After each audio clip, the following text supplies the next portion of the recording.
Hello everybody, welcome back to the stream. Good to see you. Happy Monday. Today we're just going to be doing some more content again. So I have a couple of ideas of things that I want to do, and we'll go over all of that in just a second. But before I do that, I want to remind everyone that Alchemortis is available for wishlisting. It's a dark fantasy roguelite auto battler where you can create your own builds and synergies using alchemy. So check that out if you're interested. You can also join on Patreon if you subscribe at the top tier here for at least 1 month. I will send you a Steam key for the full game when it launches, and your name will be listed in the in-game Alchemortis credits. So if that sounds good, check it out. You can also support me by purchasing the Udemy courses. These teach you how to build complete games in the Godot engine. You can also become a YouTube member. You could join the Discord, all that good stuff. So everything's linked below if you're interested in doing that. And yeah, we'll get started. Hello, Budget Jim, welcome back. Hello, Clickertail, good to see you. Zachary, welcome back. Good to see you. All right, so I made a change last night. I posted about this in the Discord, but I don't know how many people saw it. So I changed how the critical stat works, in particular the critical multiplier. So instead of a critical multiplier now, there's now a critical bonus. And the critical bonus is essentially how much gets added to the damage or the magnitude of an ability when it crits. So in this case, this dog here has deal 4 damage. It doesn't have a crit chance. So let's just say it has a crit chance of 50%, right? So that means 50% of the time it's going to deal 4 plus 3 damage, and that will be considered a crit. And this can go up arbitrarily high, right? You could have a dog with a plus 10 crit bonus such that when it crits it deals 14 damage instead of 4. So there's a couple of reasons why I changed that. It used to be a crit multiplier, right? It would just straight up multiply the value out. The problem with that approach, so this one has a plus 11 bonus here. The problem with the multiplier approach is that tends to get out of hand very easily. So if I've got a 3x multiplier, but I put that on an item that already has like a 12 damage ability, well, that's like 36 damage right there, right? Which is a little bit too runaway. And that becomes even worse if you like upgrade the tiers a bunch of times. And that just creates a situation where, you know, you might be critting for like 70 and trivializing combats to a large degree. So the crit bonus being a flat additional value to whatever you're doing, I think is a little bit nicer because I have more control over it. I can do more with abilities like increasing the crit bonus because it won't be as impactful. So you could imagine I do an ability on an item that just like increase the crit bonus of adjacent items by 1, right? And it's like, that's a nice little damage buff without it being, you know, as runaway scaly as doing a straight multiplier, right? The other problem with the multiplier approach is that because everything in the game, all the damage numbers are fundamentally integers, you could have situations where like if you do a crit of 1 damage with 1.5 times scaling, that would end up with a number which is 1.5 and it would be rounded down, it would be truncated to an int, which is 1, right? So you could theoretically crit with 1 damage and the crit damage would be equal to 1 as well. So it's like, it's going to be the same amount of damage you did otherwise. Now with this new system, if you deal 1 damage and you've got a plus 1 critical bonus, that means you'll deal 2 damage instead of 1, right? If you've got a plus 2 damage bonus, critical damage bonus, you'll do 3 damage, right? So instead of it being scaling multiplicatively, it's just adding to the magnitude, right?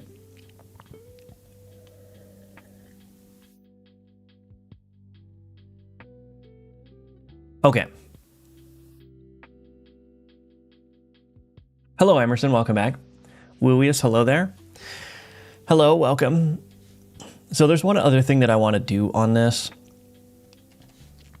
which is kind of content related, but maybe not.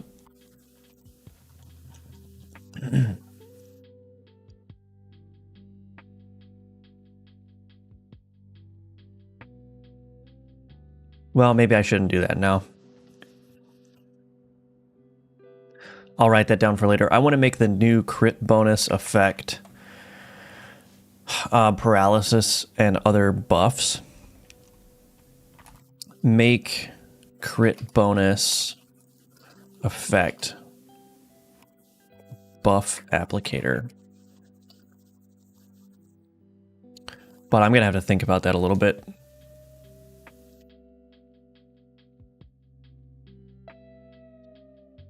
Okay. Anyway, the other thing that I realized is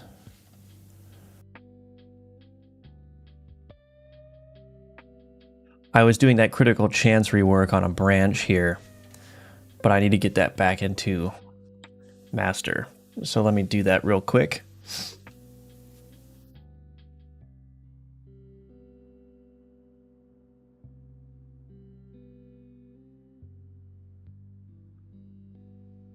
I'm just doing that real quick. Switch over to master, rebase and merge. Okay.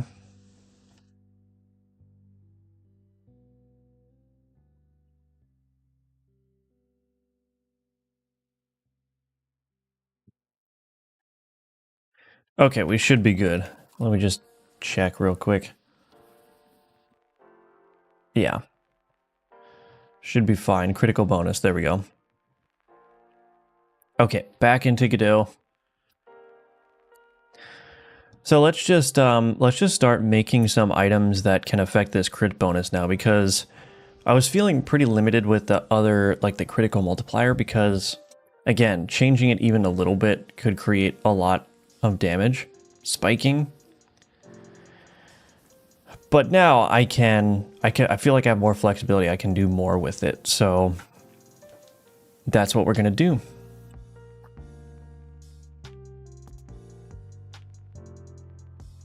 So I think the first thing to do is to create a new enchant that changes the critical multiplier.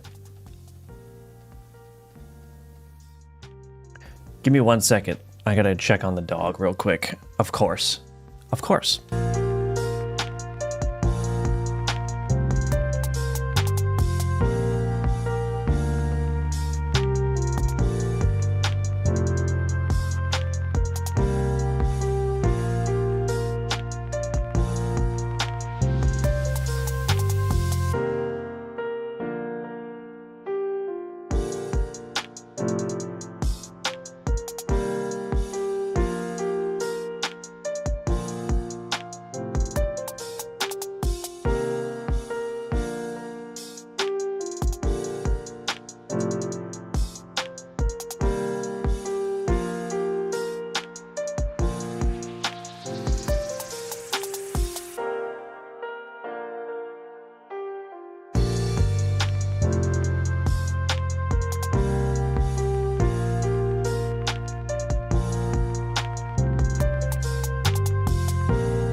All right, sorry about that. Maybe we can actually work now.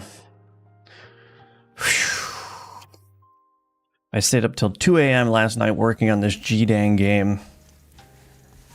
So I'm a little bit tired. But we will go on. When did he get a dog? When my wonderful wife moved in. That's when I got a dog. She had a dog already, so... There you go. What are you gonna do?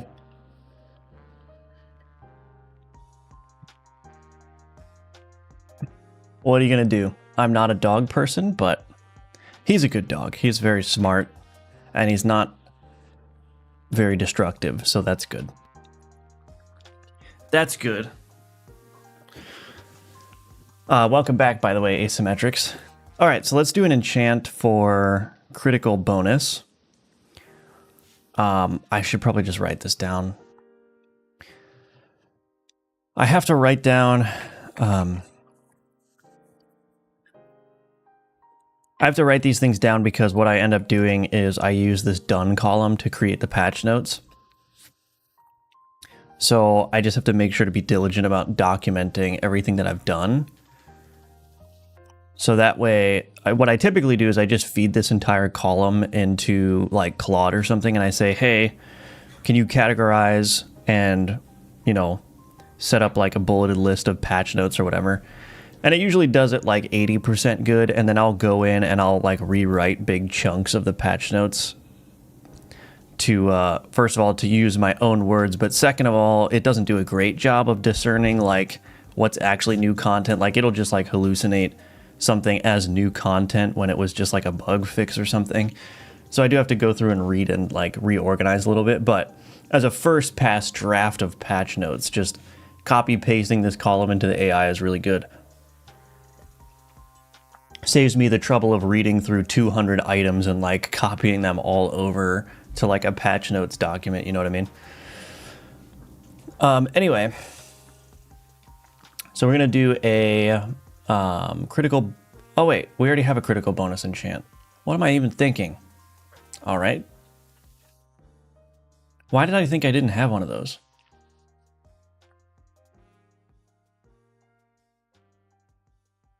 We could do another critical bonus enchant, or let's just flip this a little bit. We'll do a critical bonus board modifier. I know for a fact that I don't have one of those, so I don't even know what I'm doing. This whole stream is just going to be me discovering that I've already made the content that I want to make. Okay. New file. Critical bonus.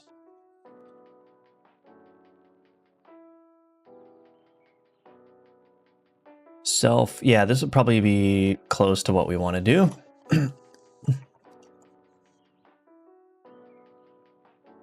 Critical bonus.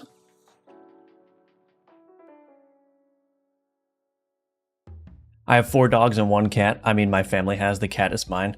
That's a lot of animals. I mean, we have 4 animals too. We have 3 cats and a dog. And it's like... I feel like it's too much, you know? I was barely hanging on with my two cats, and now we've got more. It's okay though. I mean, I'm being dramatic for comedic effect. It's not that difficult, honestly. Like, the worst thing that happens is like there's some fluids on the ground sometime because the animals have weird eating habits, but that's okay, you know? Hello, GD Crazy. 4 kids, 3 cats, 2 dogs, and a beta fish. Very nice. Absolute chaos, but I wouldn't trade it. Yeah. Yeah, I'm sure that's the case. I mean, you know. Yeah. The beta is probably... The beta... I was going to say the beta is probably the easiest one, but then it's like... They need like... What? It was like a minimum 10-gallon tank, and they can't be with anyone else because they could be aggressive, and... No, I think betas are cool. I would like to get a beta at some point, but I also like to have other fish and shrimps and whatnot.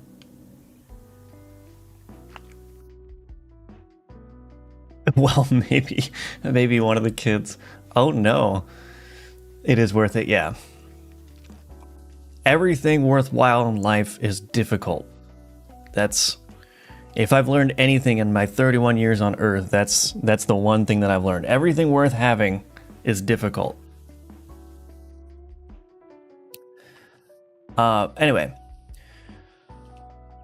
So critical chance, critical bonus modification. I'm gonna rename that to a critical bonus. Magnitude is hidden. I don't know, let's just do 5. Do we want to do 5? I'm gonna change the enchant, actually. Critical bonus, enchant. I'm gonna change this one to 7. So the enchant is a little bit more powerful, and we'll turn this one down to 4. I think that sounds good to me. This is not cooldown ability, this is critical bonus ability. This is a non-combat composed ability, so that's fine.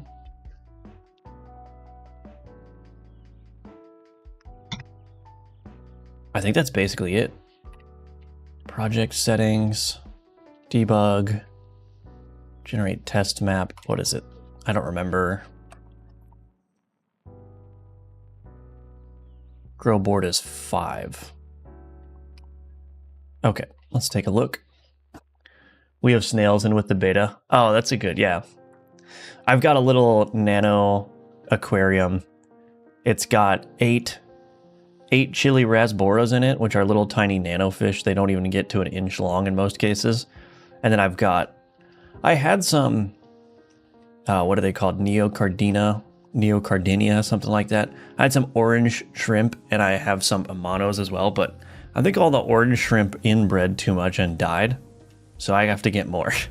Or they were eaten by, the babies were eaten by the little fish, and then the rest of them died of old age or something. Anyway, I have to get more.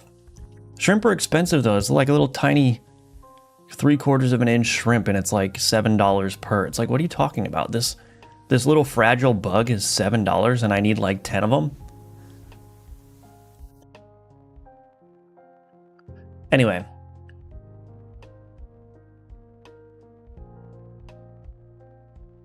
Did that not work? Why am I not seeing... Oh. I am just not on top of my game today. I have to add this to the factory. To see, this is the problem, right? Like, these are the kinds of situations that I want to avoid if possible when I'm structuring my systems, right? Like, I don't want to make it so that I have to go in and edit this file to like add it to a registry.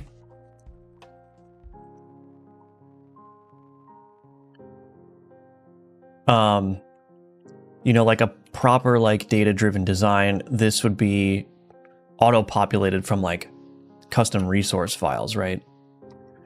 But I thought it would be overkill to create custom resources for the critical bonus, because there's not really anything that a custom resource is going to do for me aside from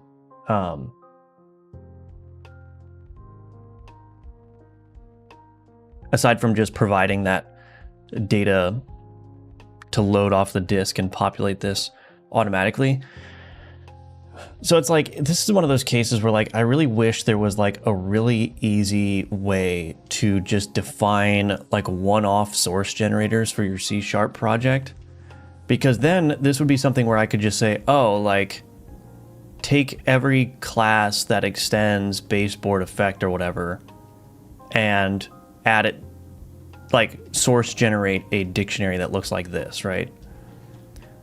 Maybe that exists, I don't know, but like I come across this situation all the time where like I just need to create some kind of like static data structure that just contains the list of all the classes or all of these constructor functions And I just don't want to have to do that manually. Like, I just want to be able to create the script and then be done. Like, it just gets picked up by the system. But, I don't know. It's a minor thing, but I like it so that way the less manual steps I have to do to set something up so that it gets pulled into the game systems properly, the better. I mean, I guess I could do an editor script that does like create board effect, right? But I don't know. I wonder if it would be possible to create a framework for that. Create a framework for easily defining editor scripts that do this kind of thing, right?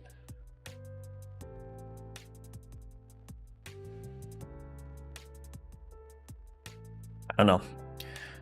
Fun little project to explore at some point, I suppose. All right, increase critical bonus by 4. Here we go. Board effect, increase critical bonus by 4. Look at that. It's got a +9 bonus now. Cool, excellent, we did it. Add critical bonus board effect. Ooh, that was quite an ordeal. That was a really hard piece of content right there. I'm exhausted after that one. But I will soldier on because the people demand more content.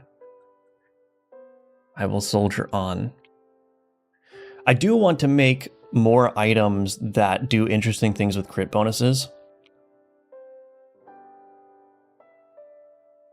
That's done. So let's think about that. I mean, we could do we have a reagent? We don't have a reagent that increases crit bonus. So maybe let's think about that. What kind of reagent can we make that would increase the crit bonus?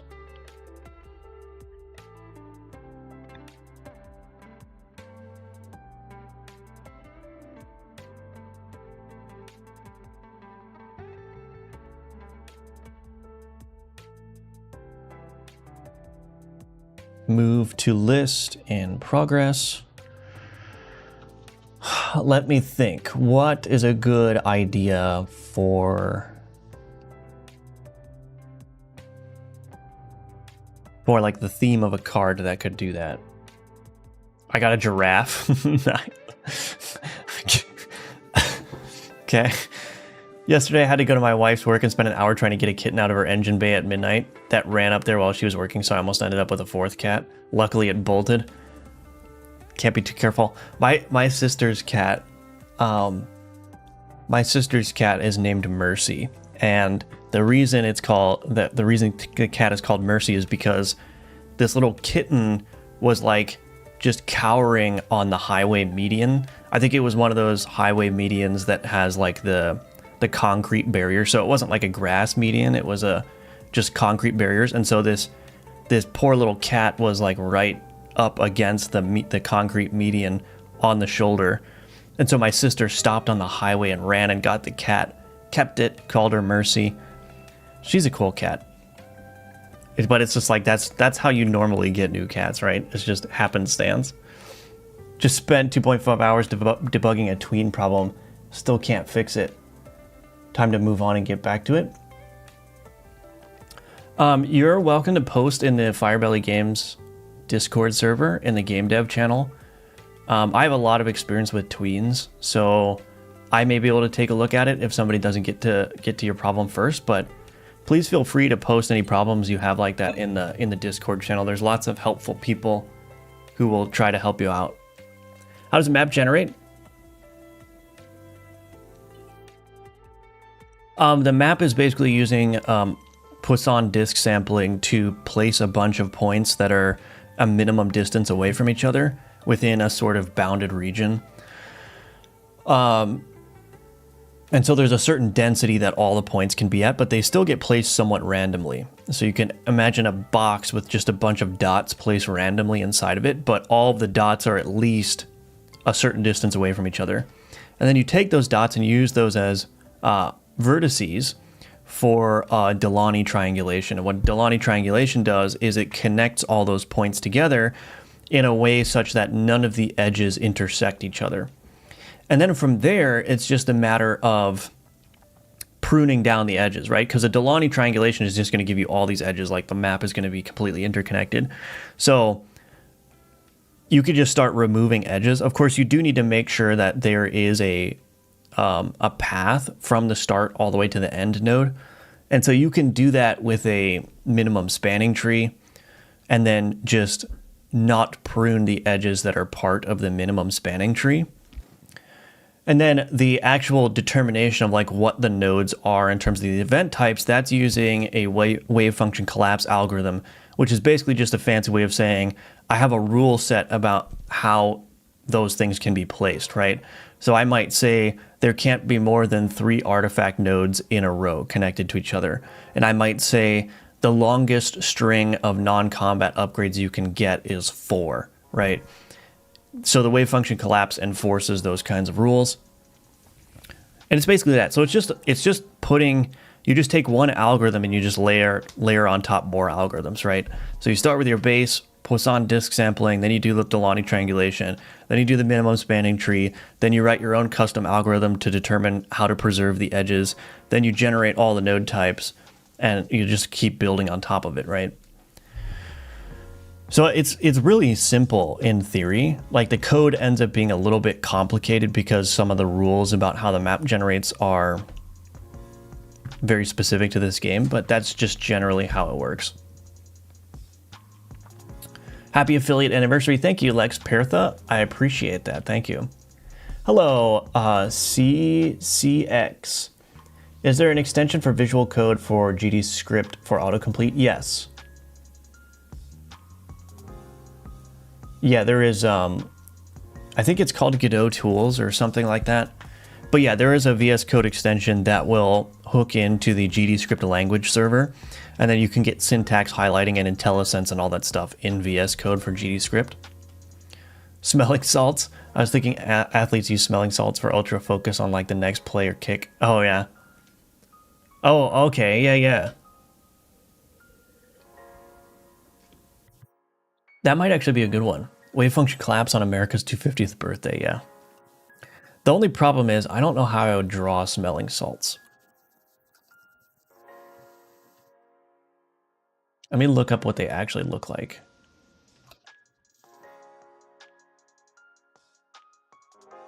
Okay, I look up smelling salts and all I get is like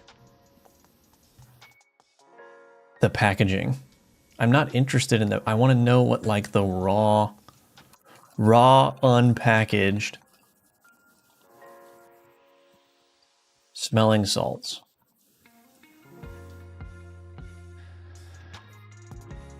It literally just looks like salt crystals.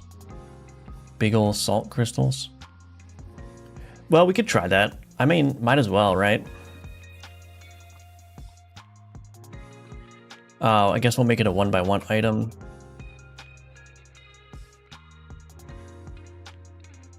I might not want to call it smelling salts. That doesn't sound quite right for my, like the theme of my game. Wonder if I could call it like pungent salt or something. But let's just see. Oh gosh, this is... I'm gonna try to do like big salt chunks, or maybe like, I already did it wrong. Wow, this is a struggle today. This is a struggle today. So I might just do maybe like a big hunk of one here, and then try to just, I don't know, kind of represent some more down there.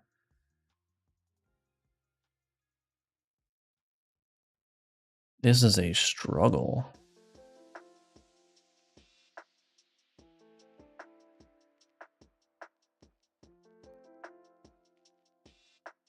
We may want to do something a little bit fancy, like put another like rock there.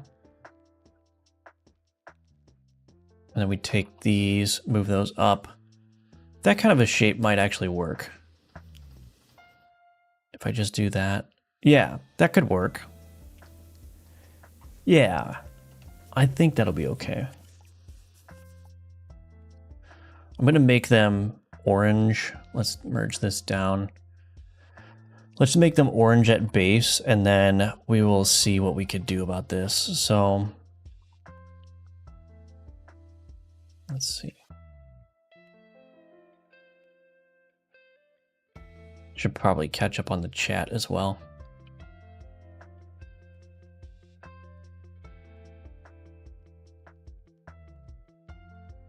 Wonder, would it be wise to put...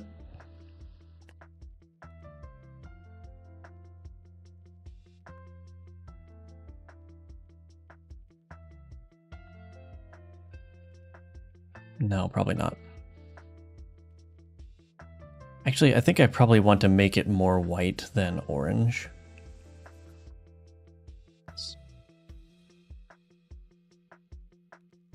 Doesn't look quite right to me. Yeah, maybe that's okay. I don't know. Let's just see how the rest of them go.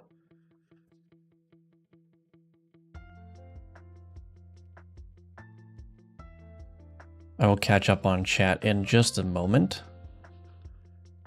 Do I want this to be like that, maybe?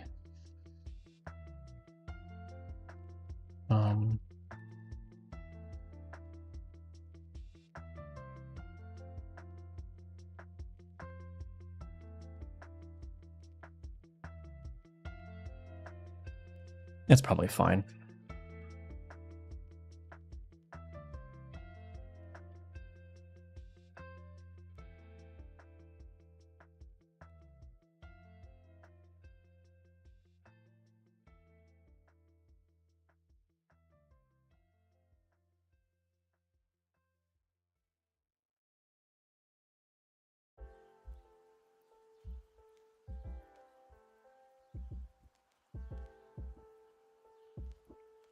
Oh, yeah.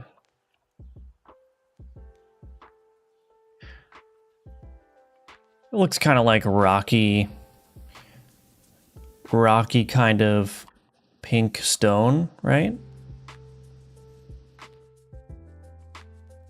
Because I don't want to make it look like a gemstone, but I also need to make it look like it's kind of like a matte color, kind of like dusty a little bit, you know what I'm saying? You know, like rock salt, right? This is definitely a case, though, where people are not going to know what the heck this is without having the title of the thing, but I think it's fine. Like, you know, I think it's all right. Thank you, Ninja Link. Welcome back. Seems kind of reagent-like. There's a good art of smelling salts in the Bazaar game. Oh, really? Okay. Good morning to you as well, Ninja Link. Not Nomics, welcome. Feel like it's too hard solving problems in game development. It is very hard, yes. Is it too hard? I don't know. Maybe not. 3 snail cats have blessed me this morning. That is great. Problem solving is a skill, right? Yeah, it definitely is. It definitely is. Like, being able to break down problems into their smallest parts and just like, I mean, that alone is a skill, right? Like, you know, you can't really design a big, complex system without being able to effectively break it down into the smallest parts. And break it down is not just a matter of like figuring out, okay, what do I need to do first and then second and then third, but it's also a matter of like understanding like which class has X responsibilities and which class has Y responsibilities and which system should be in charge of this data or coordinating this and so on and so forth. But you get better at that as you go, for sure. All big problems are just an accumulation of lots of small problems. Break it down to one piece at a time. Yeah, that's true. That's true. Take the easy way spraying to Cthulhu. All right, then. That looks sus.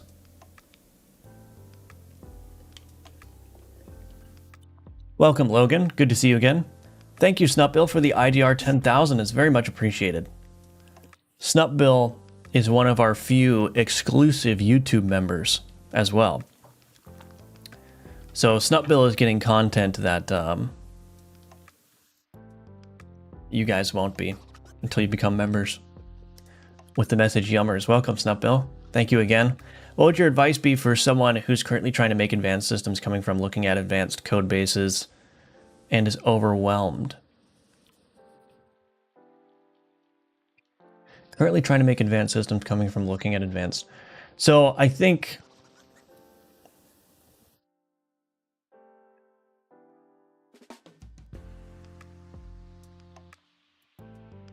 the overwhelming part comes from a couple of places, right?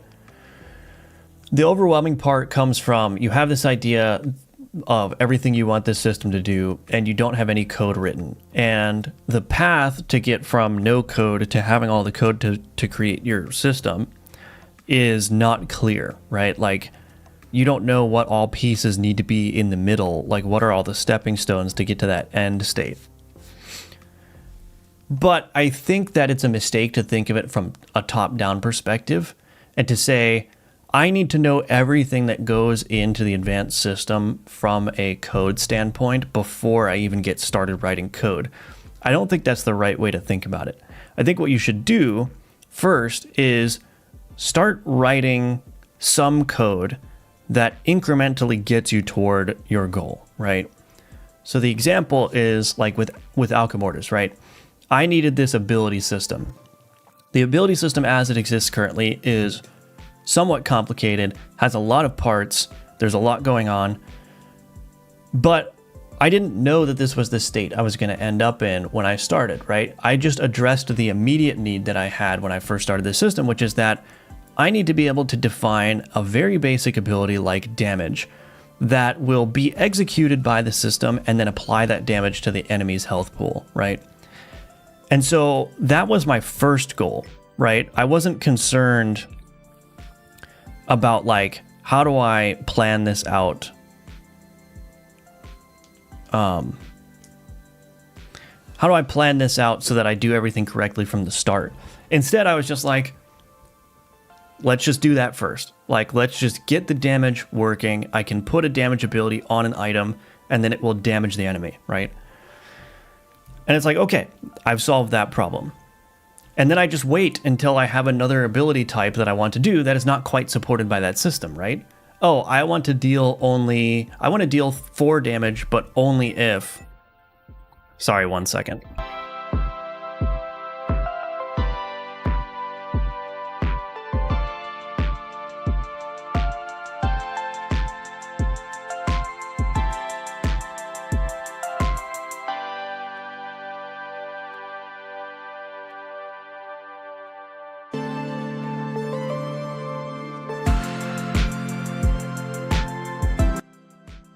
All right, sorry about that.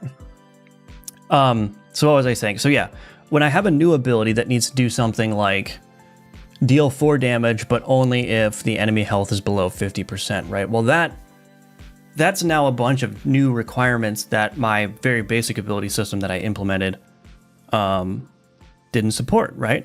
And so now it's a question of like, okay, how do I support that case without breaking all the existing cases that I have, right? Like, how do I add this new ability while also making it so that damage continues to work? And that's where like you start to get opportunities for abstraction, right? That's where you start to get like, okay, what is a more generalized way that I can express these abilities that will support both that existing case, but also this new case that I want, right?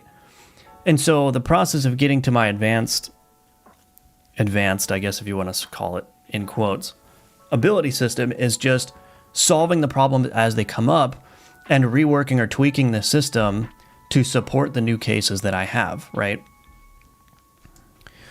So I think that's the way to approach it. I think if you start with, oh my gosh, I need this entire advanced system, and you try to do that from the start, that's going to be overwhelming. But if you just try to do, what is your immediate need, right? What are you trying to do like just right now? You do that first, and then you just build and iterate and refine over time.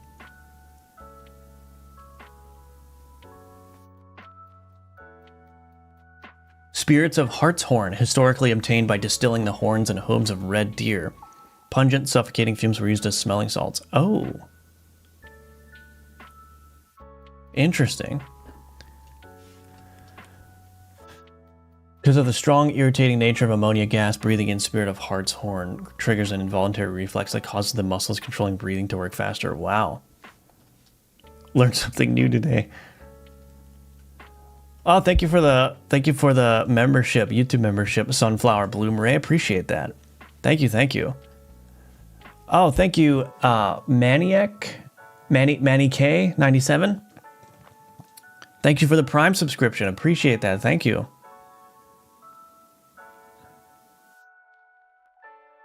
Oh, Pacheco Dev, welcome. I wrote you an email a few days ago. Finally, I have the time to watch a live. Thank you for your response. You deserve myself. You're welcome. Yeah. You are welcome, and thank you again for the Prime subscription. That's very much appreciated. Okay. Smelling salts. Spirits of Heart's Horn matches the aesthetic of your game a lot better than Smelling Salts. Yeah.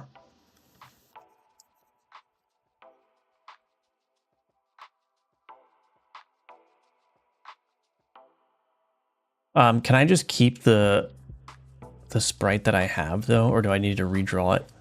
Once again, Google Images does not actually show me what this is.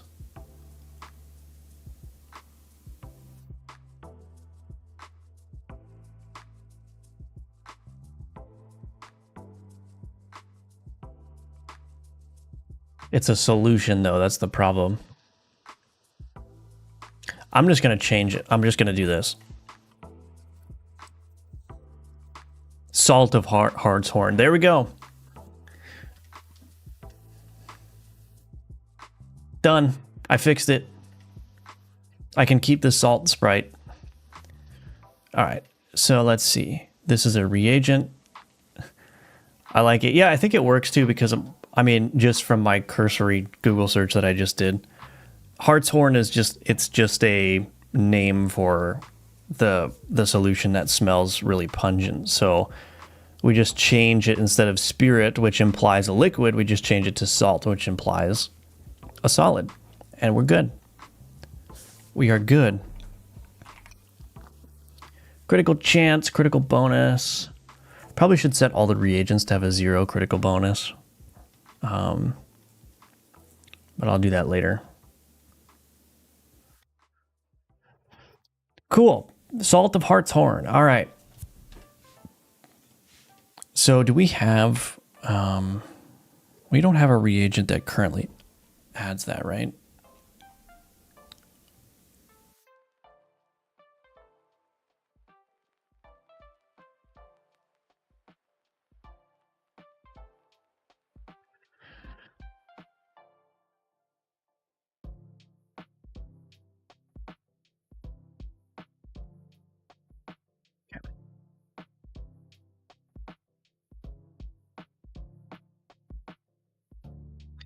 Alchemy, add crit bonus.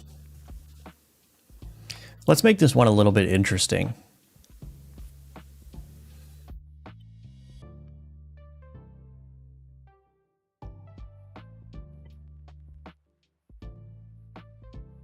Let's make this one a little bit interesting.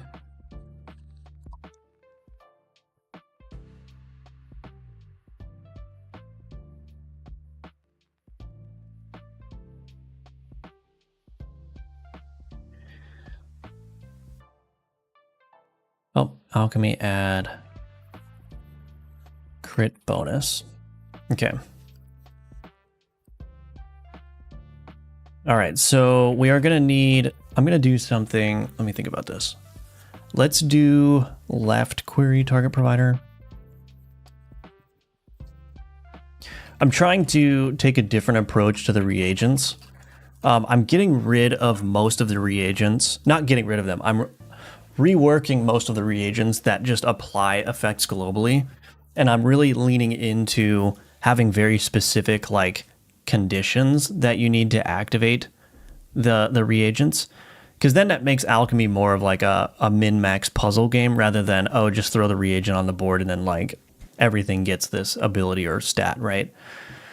So I want to make it so that way, like if you want to maybe try to use multiple reagents together, it becomes a little bit of a puzzle game, because like this reagent needs items to be on the left, and then this reagent needs items to be in the top right corner. And so like you're trying to organize everything properly so that you get the outcome that you want. So we're doing a little bit more complicated like conditions around that.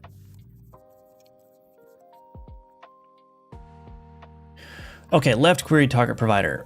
Query, oh, I gotta do options. Okay. Options dot query directions is equal to board inventory component dot query directions dot left. I think that's fine. Right query target provider, or no, this is bottom.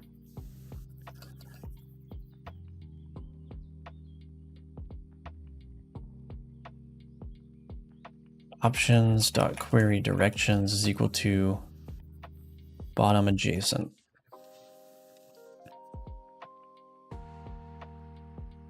Okay.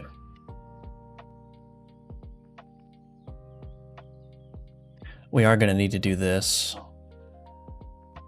here for both of these.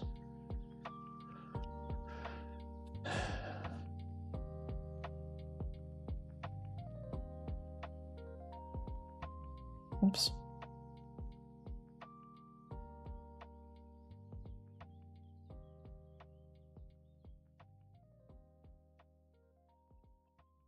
Abilities add left query target provider, bottom query target provider. Oops. I don't know what I'm doing today, man. I guess staying up late is not good for me.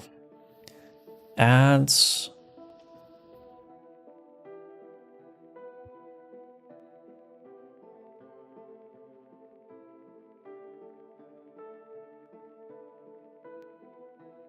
So what I'm thinking about doing is doing something like it adds a critical bonus.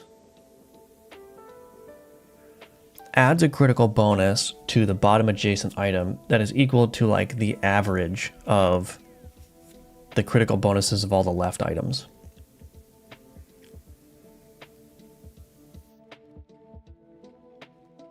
But no, maybe it shouldn't be average, because like you would just put your highest crit bonus item as the only item in that left row.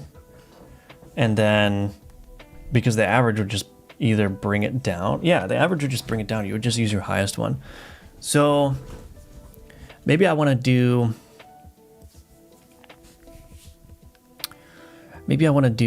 like a sum, but a sum might be too much. Let me think about this.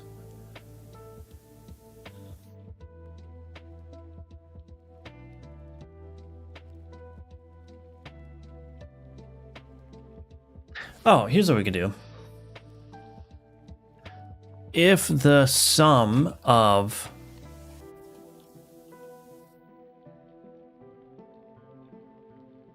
the critical bonus sum of left query target provider to query string template 0 is 1 or greater,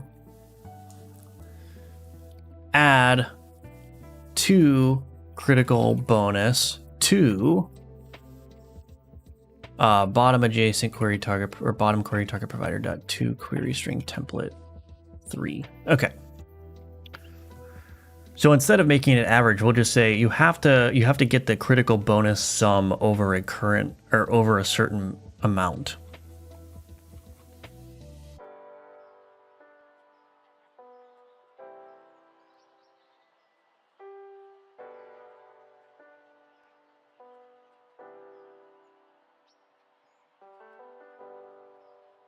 Actually, I don't know if I need that.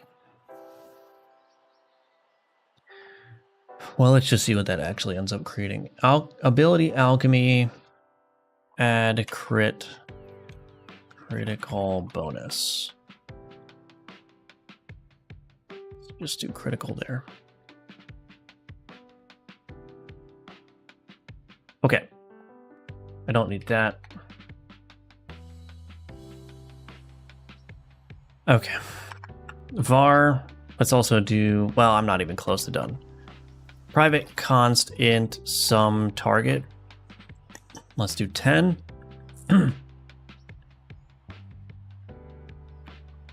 Okay, description template parameters func is equal to this. Left query target provider dot query options dot limit 0. This would be sum target.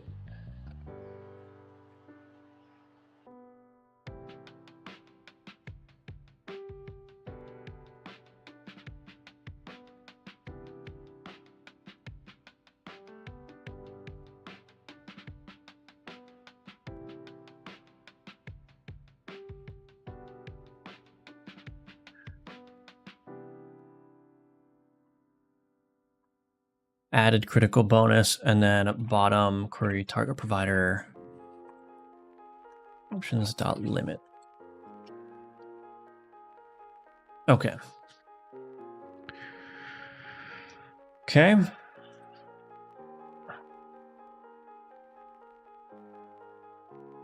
Summed critical bonus is equal to left query target provider dot get cached targets dot sum x dot.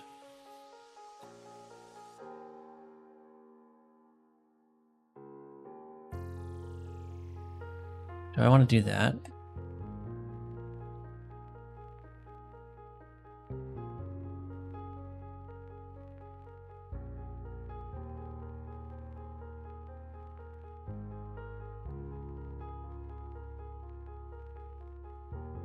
If summed critical bonus is less than sum target, we'll just return. Okay.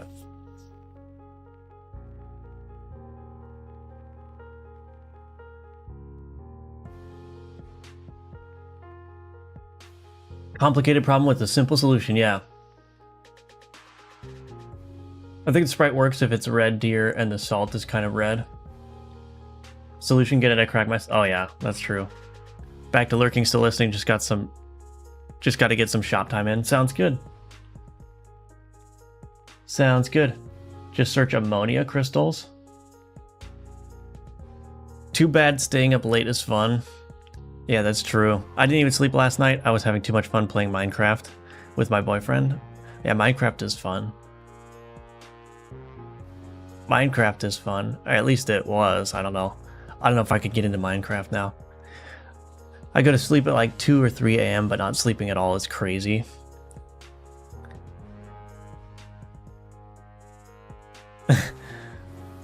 No romance art questions today, but what would your preferred Alchemortis build be if you're up against old tenants threatening a lawsuit?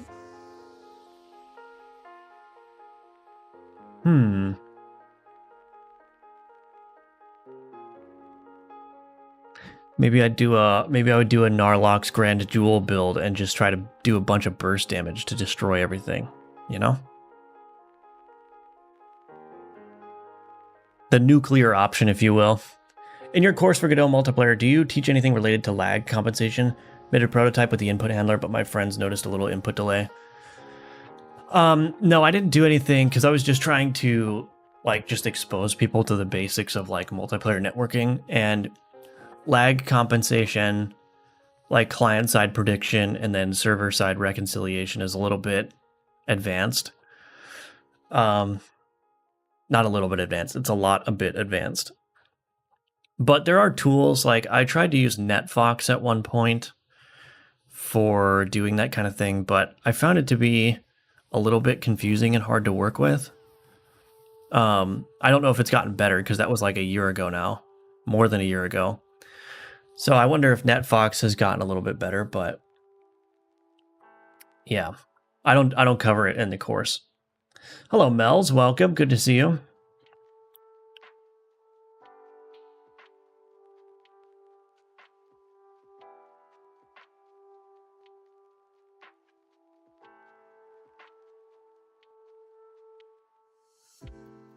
All right, so I need to do an added crit bonus.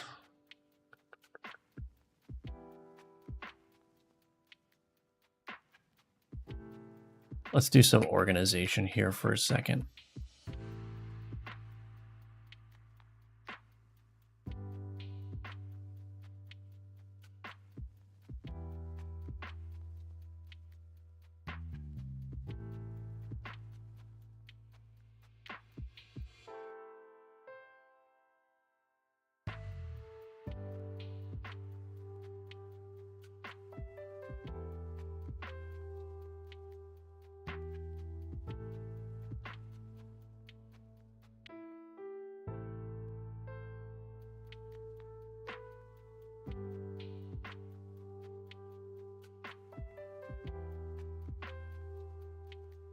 Okay.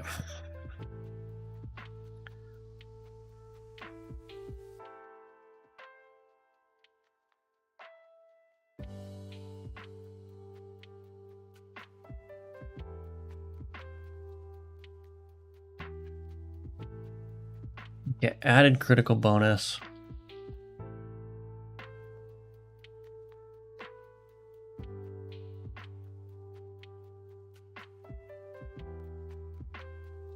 Add critical bonus for card, base card, 2 card, int bonus. Added critical bonus dot try get value, 2 card, out var current bonus plus equals bonus. Added critical bonus, added critical bonus 2 card is equal to current bonus. Okay. Effects dot added critical, or add critical bonus for card, target card. What did I call it? Added critical bonus. Alrighty. Now I need to get that in the alchemy input config.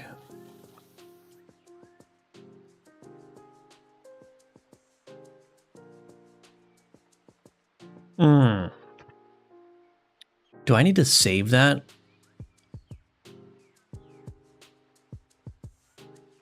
Yeah, I'm going to need to save that in the save system as well. I don't think that's currently happening. But anyway, alchemy output data, public, required, int, added critical bonus, get init. Okay.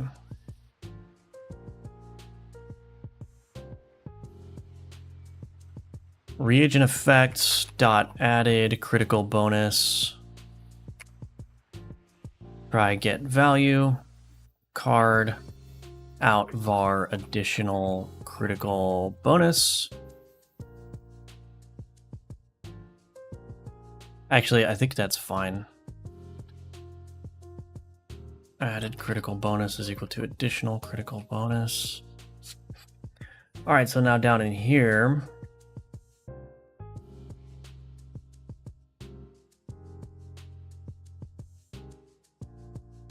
set base critical bonus. Is this used anywhere else? It's not. So this would be input card set base critical bonus to input card dot base critical bonus plus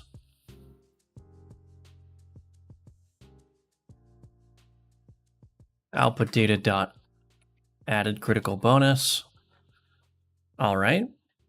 Set bonus ability slots.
Don't know how I want to do this.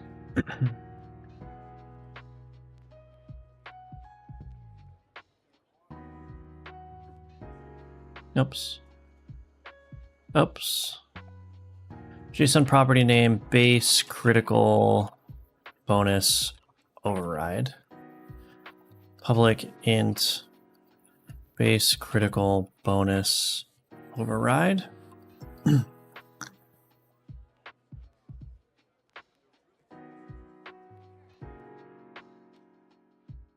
Where is this used?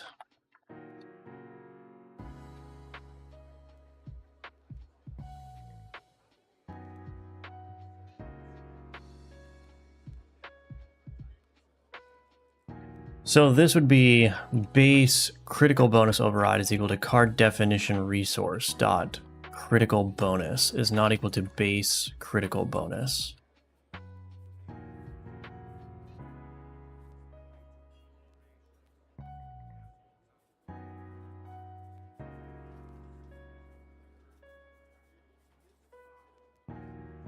Yeah, then when I do from save model, if card save model dot base critical bonus override is not equal to null, set base critical bonus card save model dot base critical bonus override dot value. Set base critical. Okay. So this would be set base critical bonus. And this is set from the card definition resource, right? Yeah. I think that should work. So I'm writing the critical bonus to the save file only if it differs from what is configured in the card resource. So the reason I'm doing it like this is because I only really want to save the data about the current critical bonus if that value has changed.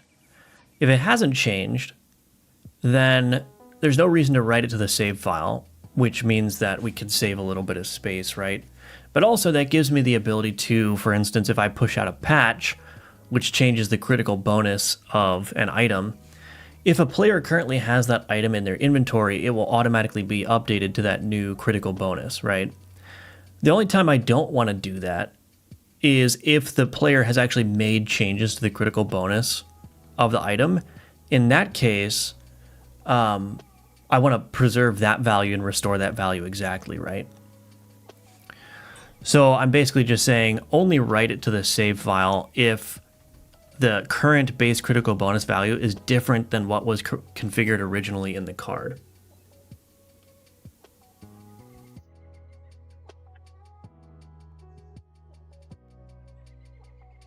And actually that may not even be completely accurate, because let's say that I have a critical bonus of 4, I add 4 to it, and then for some reason it gets 4 removed. It goes back to the default value. I push a patch that changes it from 4 to 6, and now all of a sudden you've got 6. So this isn't really a complete solution here, but I think it's good enough. It doesn't need to be that particular.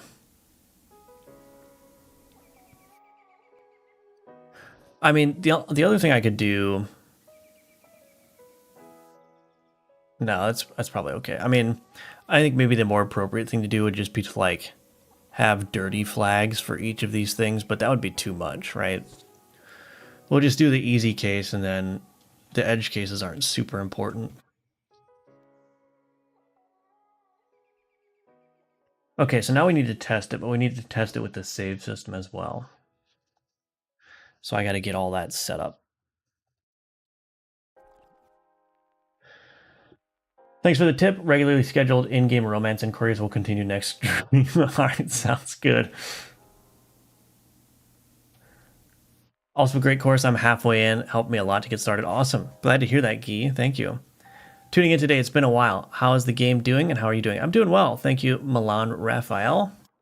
I'm doing well. Alec Mortis, we're just getting a lot of content into the game, so that'll be fun. But yeah, how are you doing? Bonus stream later? Maybe. All right, thanks for joining, GD Crazy. I'm sure you're gone by now. I don't catch up on the chat super often, but that's all right. Hello, everyone. I'm back. Welcome, Amungos. Good to see you. How do you keep up with your project as it gets bigger? Do you keep a note somewhere? Yeah, I mean, I have I have this giant Kanban board of stuff that I want or need to do. There's, what is it? I don't know, what would you say, like close to 500 items, 500 cards in this board. A good chunk of those are already done, though. These are just like archived ones. Actually, this board doesn't even show all the cards that I've archived, because what I'll do is like, I'll archive this list after I write the patch notes for this done column. So there's probably, I don't know, maybe close to 1,000 cards or something in total if you were to count the archived ones. But yeah, this is where I keep all my notes, essentially. Just things that I like to do. I log all my bugs in here. I've got 25 bugs in the backlog. But yeah. What are you creating today? We're just doing critical bonus stuff. Hello, Iron Eye Gaming. Welcome. Is that taskboard a VS Code extension? No, it's Obsidian with the Kanban plugin. Hello, ME. Do you have any plans about making a video about VS Code integration and workflows? I don't think so. I mean, because I'm not doing anything special with VS Code. I just have the C# extension installed and just some like themes. That's basically it.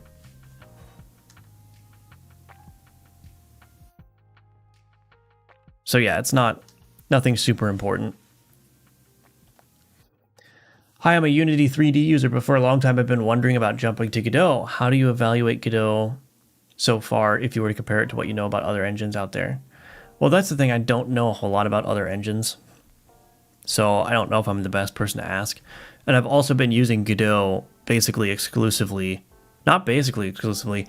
I don't think I've even opened another game engine since I started Godot, and that was back in 2017. So comparing Godot to other game engines is a massive blind spot for me, and I wouldn't be able to talk intelligently on it. All I could say is that I've been using Godot to make 2D games since 2017, and I have really never had any pressure whatsoever to look into other engines. There are, of course, features that Godot has been missing and is still missing that I would like to see in the engine, but yeah, that's what I would say about that. Log my bugs and updates in GitHub project. That's a good place for it too, yeah. What is your future plan for Alchemortis? Well, right now the immediate future plan is to get the game released on Steam, and then depending on how it goes with that launch, if people really enjoy it and it's selling quite well, then I may do like a bunch of larger content patches for it, because just to give people more experience of the game. But yeah, I don't want to think that far ahead, because the immediate focus is like just get the game finished and then see how it does, and we can evaluate from there. Because if it doesn't do that well, then I probably want to move on to my next game project as soon as possible. But if it does well and I get a little bit of breathing room in terms of like funding and stuff, then I can, linger on Alchemortis for a little while, do content updates, content patches, that kind of thing. So yeah, it all depends. I don't want to think that far ahead.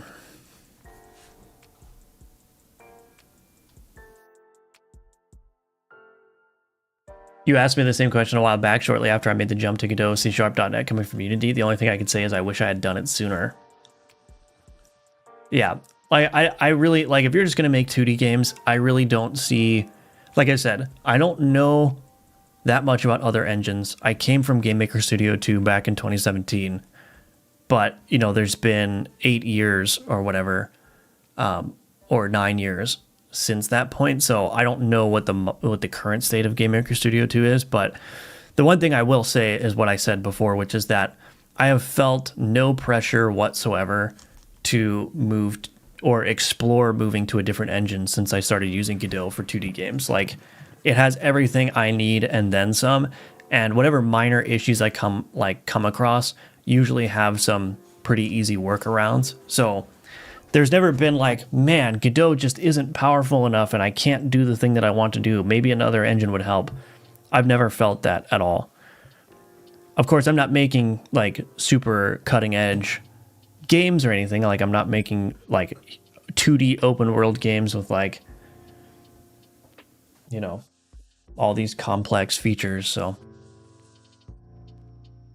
how long did development take so far? I've been working on it since March of 2025. So it's a year and 4 months. Are you working on the project alone? Yes, I am. Solo developer. Through and through. Yes, indeed. All right, I'm going to take a quick 3-minute break, and when I come back, we will test out the save file and also this this reagent. So let's give that a shot, but I'll be right back in just 3 minutes and we'll continue on.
Okay, I'm back. Sorry for the delay. but we'll go a little bit longer today. Let me actually do something really quick.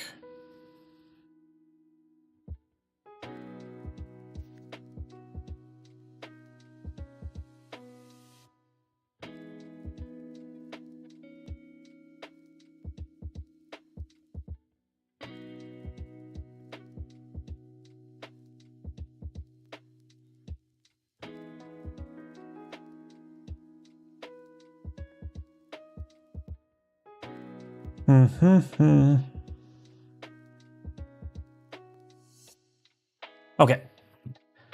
With a game stylized like this, I think it'll definitely have success. Thank you. Yeah. I mean, I think it's reasonable to expect that this game will sell more than Gunforge. I also think it's reasonable to expect that this game should sell well enough to at least fund me for a year, I think. I think that those are like my caution, or like not my cautiously, like I'm pretty hopeful that at least that will happen. But of course we want it to be more successful than that. But if it's at least that successful, that will be good. I deleted the whole project accidentally instead of exporting it in Love 2D. What do I do now? You have to, yeah, you got to use backups.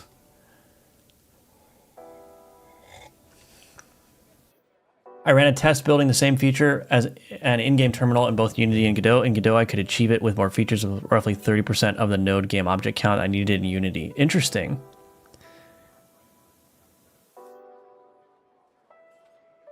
Code-wise, it looked roughly the same because, well, C#, yeah. Project with full of bugs, there's a 2D CS style game, but now I have to start everything again. Counter-style 2D online. Definitely get yourself some backups, for sure. I won't go through my whole backup spiel again, but I think I have like 6 different copies of Alchemortis all in different places. So, like, basically the only way I'm ever going to lose data for Alchemortis is there's only really 2 possibilities, right? One possibility is global thermonuclear war, and the other possibility is my automated backups stop working and then my house burns down. So yeah, that's like... Oh, and GitHub gets nuked. Yeah, I really don't think it's possible for me to lose any data on Alchemortis. I really don't think it's possible. Like, if we ever get to a situation where I lose all of my copies of Alchemortis, like, we have been plunged into, like, global catastrophe, and that's the least of our concerns. It would be great if you learn how to use GitHub. Yeah. From your knowledge on Godot, is Godot good at managing high amount of objects? I know Godot doesn't natively use an entity component system architecture, so I was wondering what would be the threshold. No, Godot does not handle having a lot of nodes that are all processing on screen at once. Like, you will hit some like frame rate issues relatively quickly. If you've got a bunch of different nodes that are all running a process method and all doing something like pathfinding or whatever, like, you're going to hit some frame rate issues, process time issues pretty quickly. But Godot does give you tools to do more of like an ECS thing. So for example, I was looking at this Arch library, which is basically a C# entity component system that works with Godot. It's not only for Godot, but it works with Godot. And so you can do all of your data and your game logic as part of the entity component system. And then you can use things like a multi-mesh instance 2D in Godot to draw lots of entities with a single draw call. So Godot does give you the tools where if you want to like fill the screen with like hordes of enemies or whatever, you can definitely do that. You just have to kind of sidestep the typical node system and do like ECS or something in the C# layer, and then use the multi-mesh 2D to draw all of your entities. But it's definitely possible. People make bullet hells in Godot all the time, which have like hundreds and thousands of bullets on screen. So it's entirely possible. Godot gives you all the tools you need to accomplish that. It's just, you know, at that point you may be saying like, well, is Godot even the right engine at that point? Because if you're not really using nodes for all of your systems, like if you've got to roll your own like entity component based physics and your own entity component based pathfinding and your own entity component based like update and then draw all those things as a batch, like is it is it actually worthwhile to use Godot at that point? Because then you're using Godot more like a framework, right? Because then at that point, Godot just becomes like an engine that gives you the drawing capabilities, and it gives you, you know, input handling and stuff. But I think I would still use Godot, because you can still do all the UI and the environments and stuff with nodes, and it's just like the entities that need to be updated every frame, those would have to sidestep the scene tree, basically. I'm going to learn GitHub now after stream. Yeah, definitely worth it. I still vote that your next Udemy course should be version control for game devs. I don't think that would be, I mean, that would probably be better as a Udemy, or not, a YouTube video. Basically work directly with OpenGL. What did you think of the band Polyphia yesterday? Oh yeah, so I did look at them. Obviously they're insanely talented. I have seen that guitarist before. I just didn't know the band name. So yeah, it was pretty cool. I liked it. I liked it a lot. Thank you for sharing, and welcome back to the stream. I'm Magic. All right, so let's see.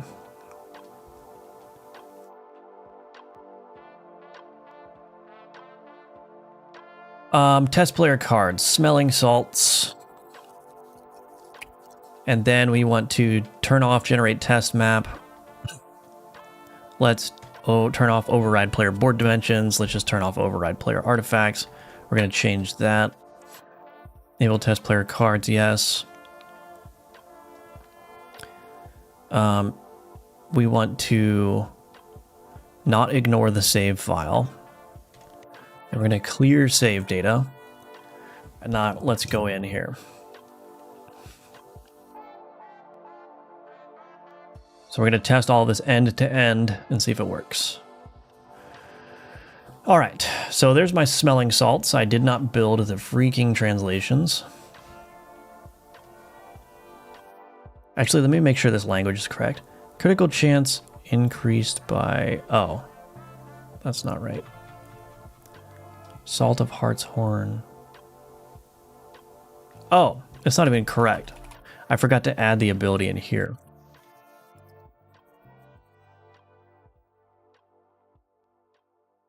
Okay.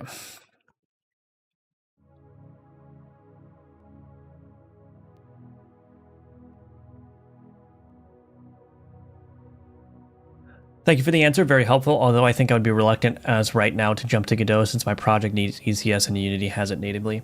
Yeah, ECS, like if you want to support large numbers of entities on screen and like that have their update loops, like their systems driven update loops, right?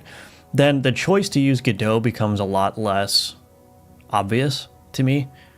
In that case, like I said, you may be better off using an engine that has it built in that you're already comfortable with, or maybe using an engine that's designed for ECS from the get-go would be more appropriate.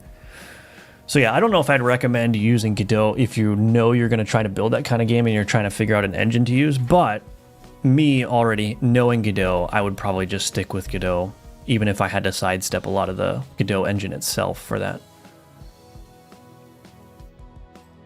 Also check out Pliny, equally insanely good. Yeah, I will do that. I will do that. Okay. Build the translations. The critical bonus sum of allied non-reagent items to the left is 1 or greater. Add 2 critical bonus to adjacent allied to bottom adjacent.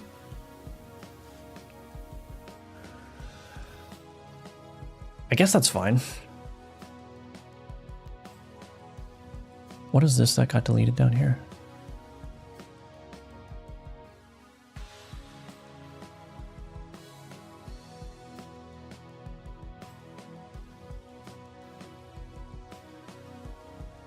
Why did this get deleted?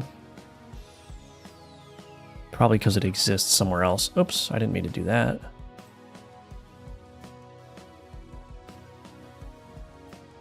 Okay, interesting.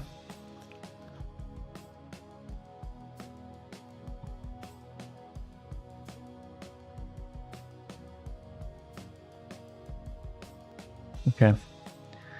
Well, whatever. Let's try it out. Godot is the patron of indie games.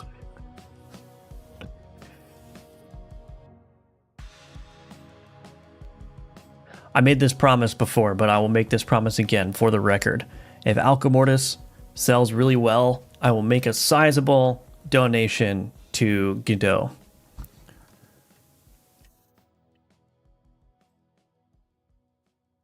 So it's up to you. If you want Godot to have funding, you have to buy Alchemortis. It's just that simple. Don't send Godot your money directly. Buy Alchemortis so I can send a tiny percent of that to Godot.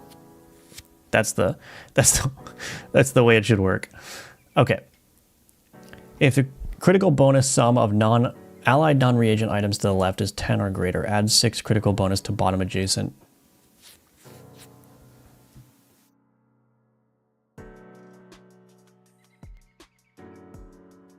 I think it's a little bit too wordy, so I'm just going to do...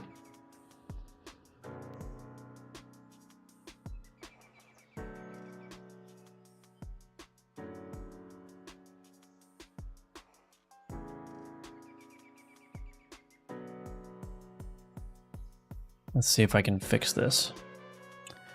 Have a good stream and stay healthy. Thank you, Amongos. Thanks for joining. Have a good day. Gotta love some trickle-down economics, yeah.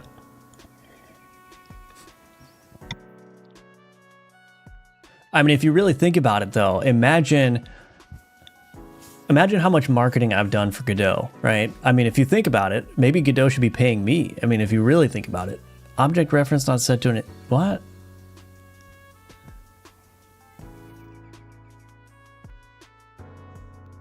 Why did that break all of a sudden?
Why did that break?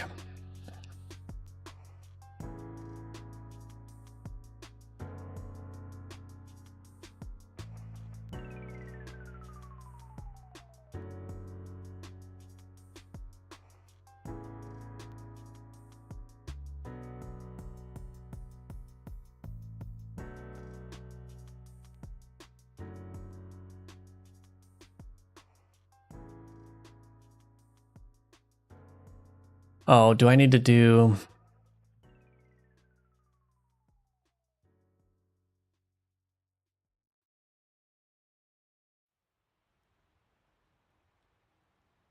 dot exclusion? Build. Why did that break all of a sudden? Game development in a nutshell, yeah. Can you please tell me what program you use for ideas? One card for every DI columns. It's Obsidian, the note-taking app Obsidian with the Kanban plugin.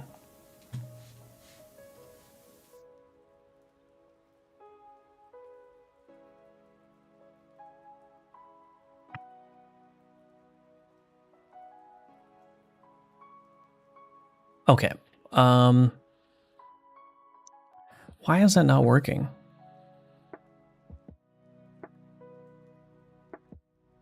Can I not set this to string empty?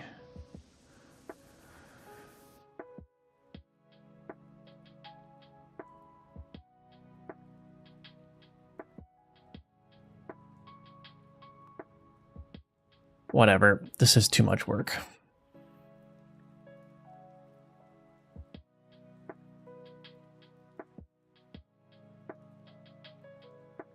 We'll just put it back.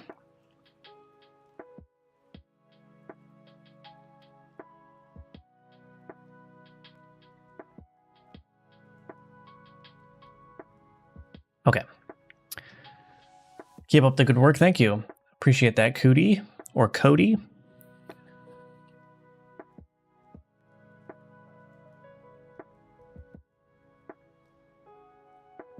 Okay. So that's 5 there. That's 6 there. Oops. Oh no, I can't do it.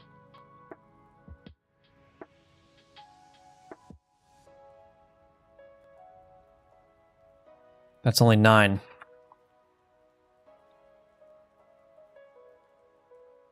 There we go. Okay, and then I can add... Okay, let's see if that works. +7, look at that. It worked. Okay, so now that should save. So if I reload the game, that hag should still have +7. Yeah. Still has +7. Good. So the saving and loading is working for sure. Now let's just make sure, add items, smelling salts. Let's just make sure that it doesn't work if I don't have the proper number of crit bonus, proper amount of crit bonus. Okay, it worked. Cool. Pumpkin golem seed. Okay. Oh, well, that was quite an ordeal. But we did it. Okay, add.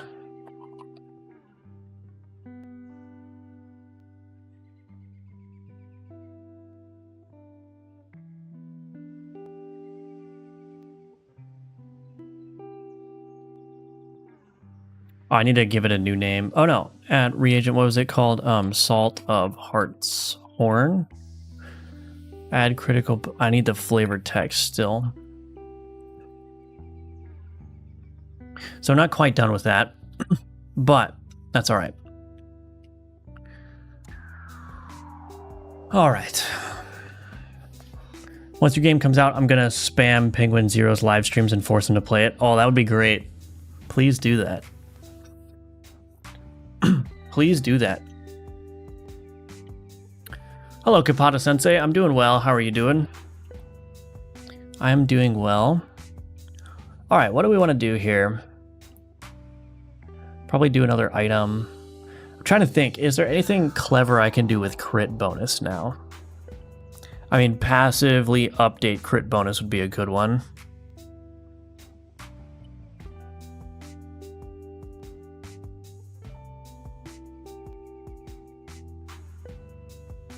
I'm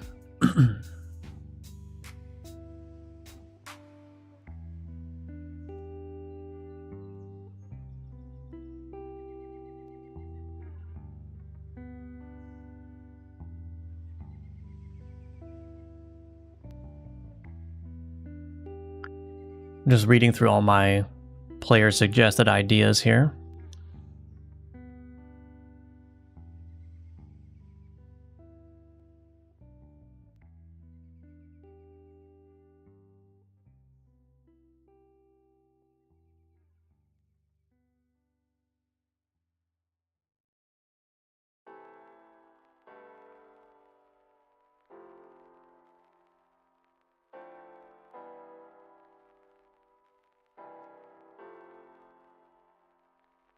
Interesting.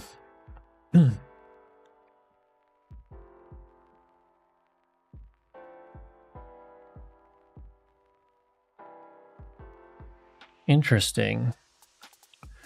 There's a lot of cool ideas in here. I think I'm looking for an idea for something that can do some kind of critical bonus modification.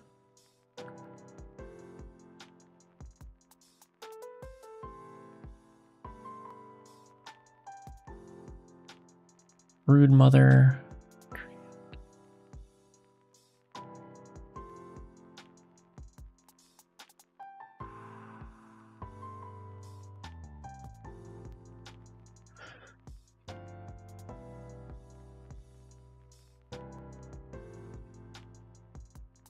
Do I want to start introducing shop-only items?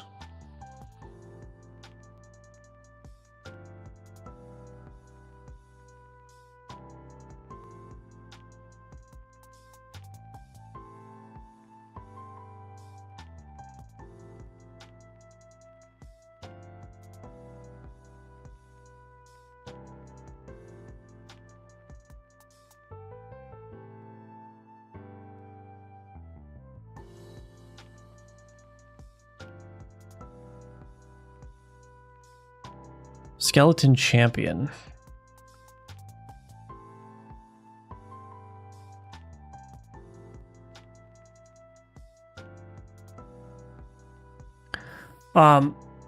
Wonderful. Had a huge breakthrough last week. Finally have a decent understanding of weapon view, model cameras, and 3D. Oh, very nice. Very cool. That always struck me as something that would be kind of tricky to do.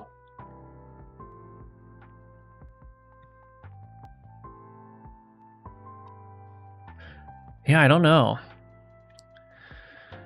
I'm out of ideas for some reason. I mean, I've got a ton of ideas in here. I just want to do something that has crit mult.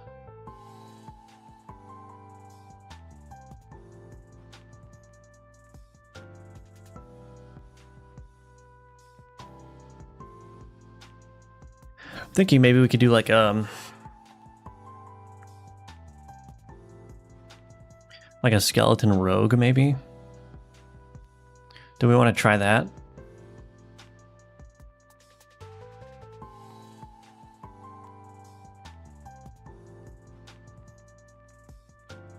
Gotta have more skeleton items. I mean, you gotta, right? Let's just do very basic skeleton rogue.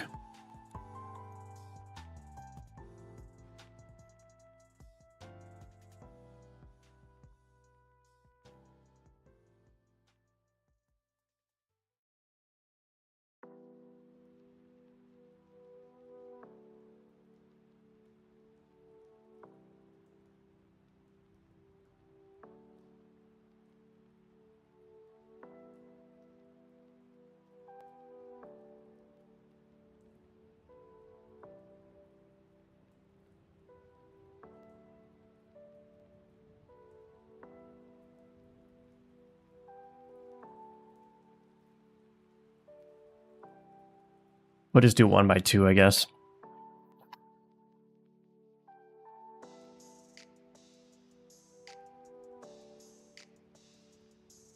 All right, let's see what happens.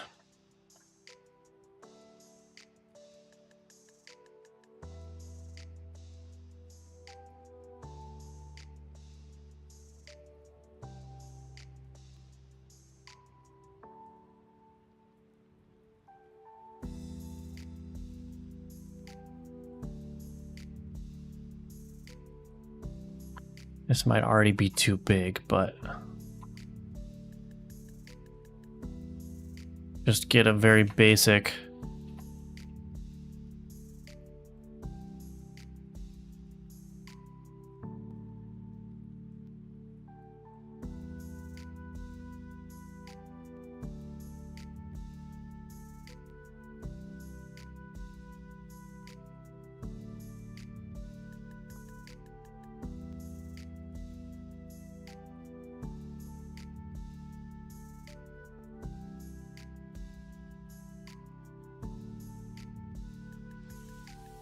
Just a very basic kind of layout here.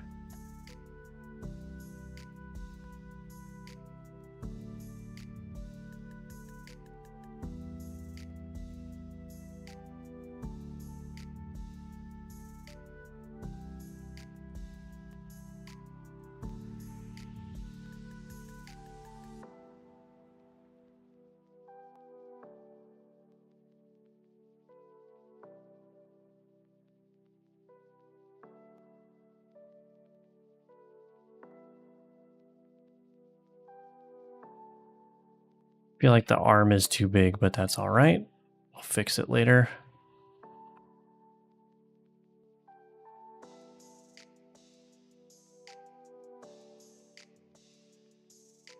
The weapon might be too big as well, but that's all right.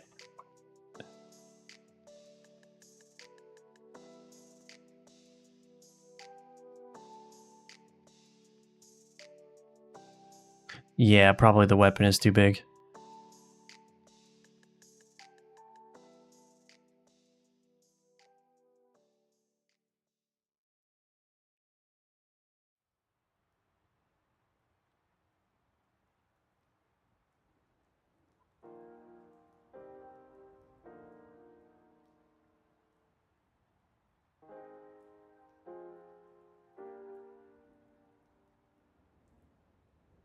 Maybe that's a little bit better.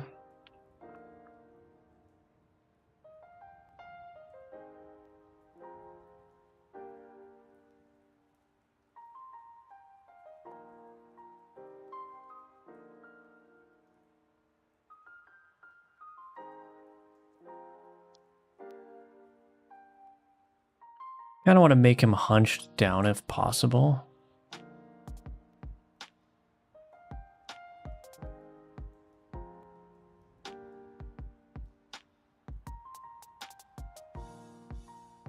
We don't want to make him look like he's constipated, though.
Let's make this a little bit clearer.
I think he looks kind of cute.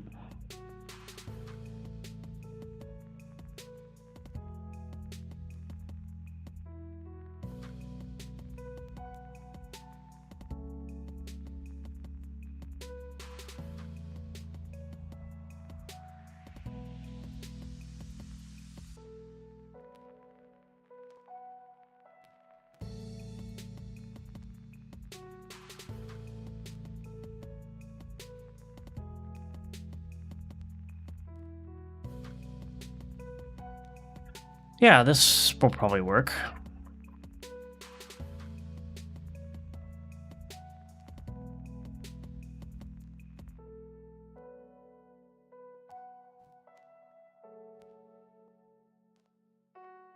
Probably gonna have to keep those parts up there.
it's hard to give the impression of this being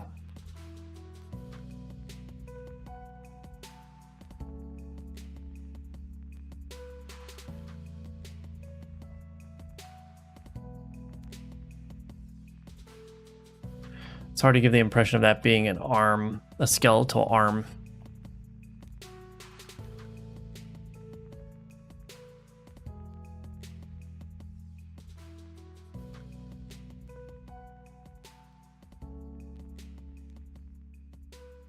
But, I mean, we can try to... Maybe we'll just try to make this work a little bit. But you can do shop-only items or tie them to a boss, maybe. I do want to do shop-only items. The idea was the shop could offer, like, Middle Eastern-inspired, like, demons or East Asian-inspired demons and weapons and all that kind of stuff. So the shop could have, like, you know, katanas... or, you know, whatever else you'd expect. Samurais, maybe like undead samurai or something. And so these would be like thematically different items. Because like for the most part, like all of the mythological creatures in this game are like very Western European inspired. It's kind of like the whole setting is based off of like dark fantasy Western European, right? But then having like, you know, the trope of like the trader from the Far East who has stuff that's like inspired by those other cultural, you know, weapons and demons and stuff, I think would be really cool. I think that would just be like really cool thematically to do. Like I said, it's a little bit of a trope, but there's a reason why tropes exist.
I'm not really super happy with that arm, but I really don't know what to do beyond that. What happens if let's see.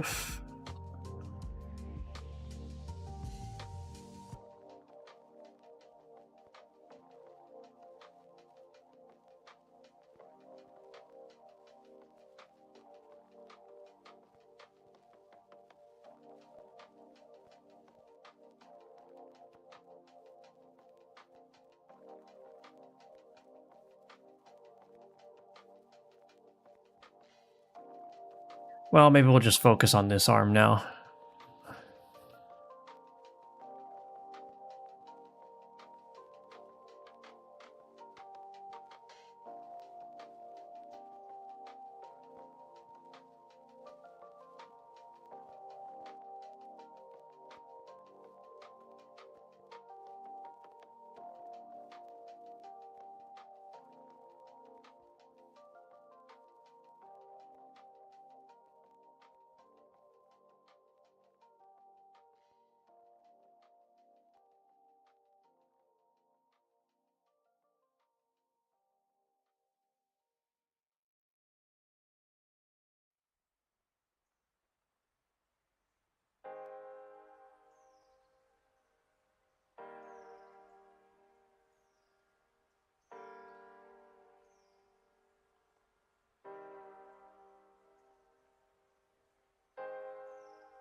Honestly, I think this shape is probably good. I don't think I can really get a different shape in there to look great.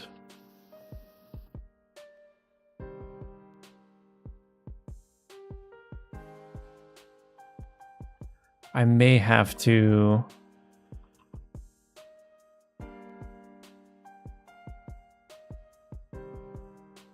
I may just have to do like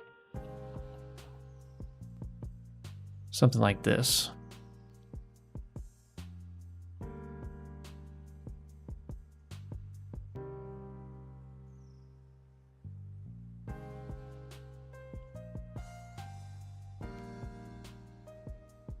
I don't really like that either.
Have you seen or used the program Pixel Composer? Looks interesting with the node-based compositor. Just curious if anyone has tried it.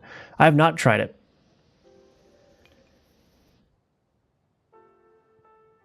I have not tried it, but I've heard good things about it. I know that says arm, but my dirty mind just sees river. Oh. Oh, that's a cool looking dude. Yeah, I think so. I think the pose is good. I just need to figure out what to do about this hand here. I mean, I could just cheat a little bit.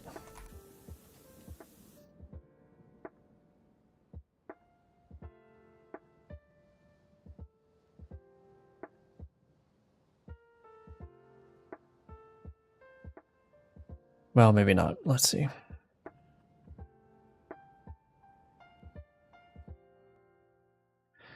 You know, kind of make it look like he's resting his hand on the hilt or something instead of grabbing it necessarily, but actually maybe this works.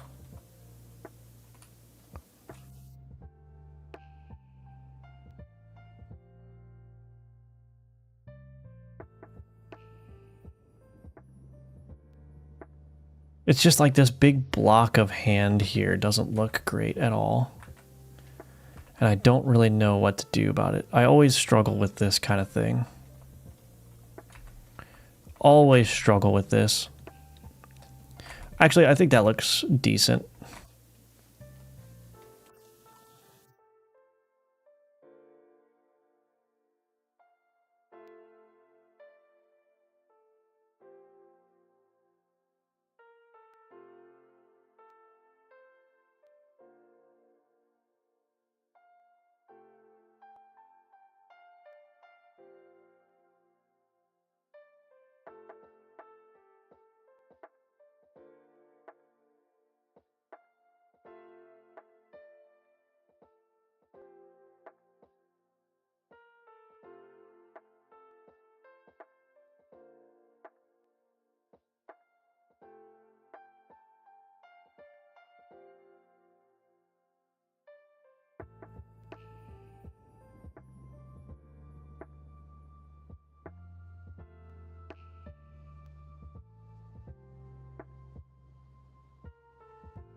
Does that look all right?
I mean, I could just call it good enough, you know?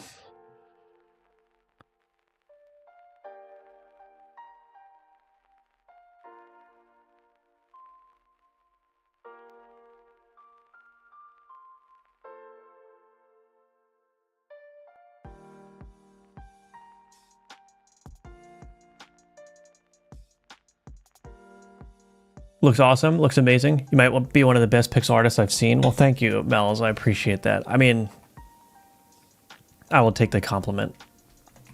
I will take the compliment. Thank you.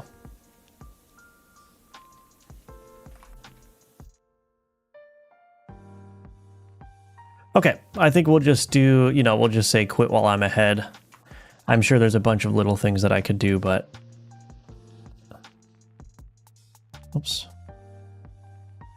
I like his pose a lot. I think he looks like he's ready to F some S up, if you know what I mean. I could have done a better job filling him in the frame. I think I could have used a little bit more space, but that's probably fine. We'll see what he looks like in game.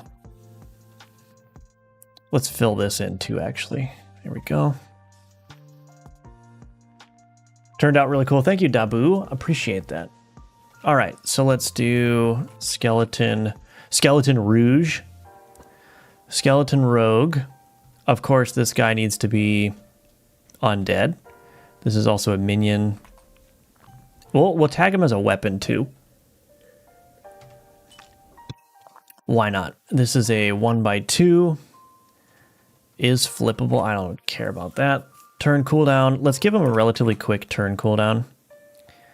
Critical chance. 20% critical chance with a 5 critical bonus. How's that?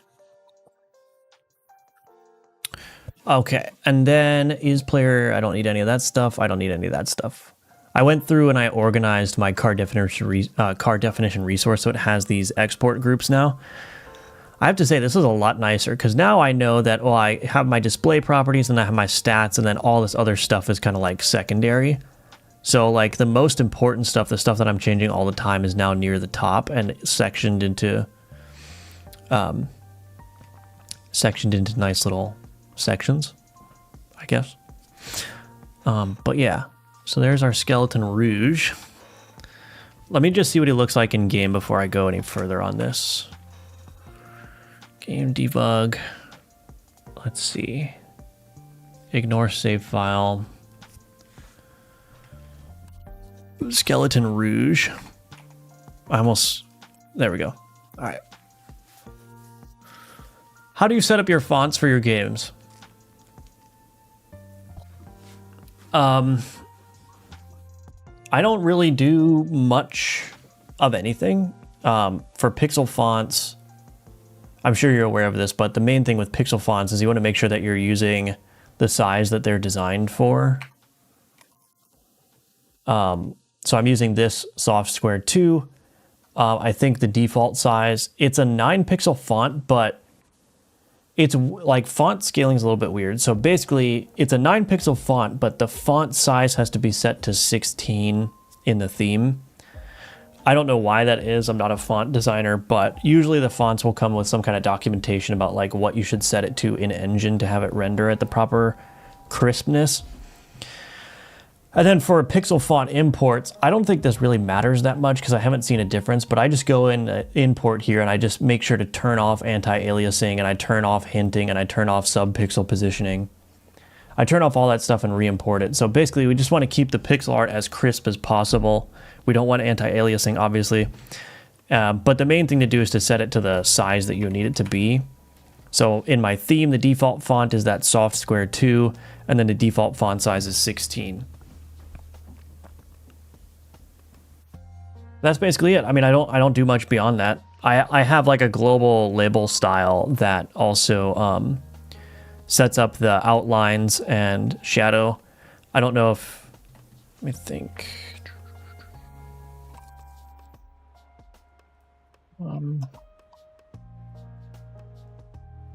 Yeah, it's not really super easy to see, but if I zoom in, you can see it.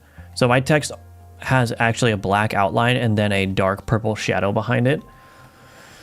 That's the one global style that I've applied to everything, and that you can't really tell that that's what's going on in the game, but it does actually make a difference. It makes the text feel less flat, I guess you could say. But you can barely see it, but there's a noticeable difference. Like if I were to turn that stuff off, which I actually don't know, how do I do that easily? I guess we'll just do 0, 0, 0. So if I turn that off, maybe you won't be able to tell in this stream. But, oh, did that just not work? Oh, because these are rich text labels.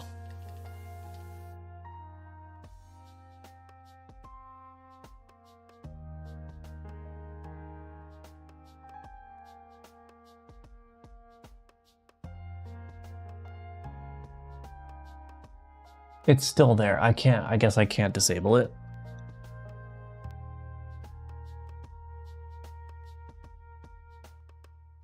Interesting.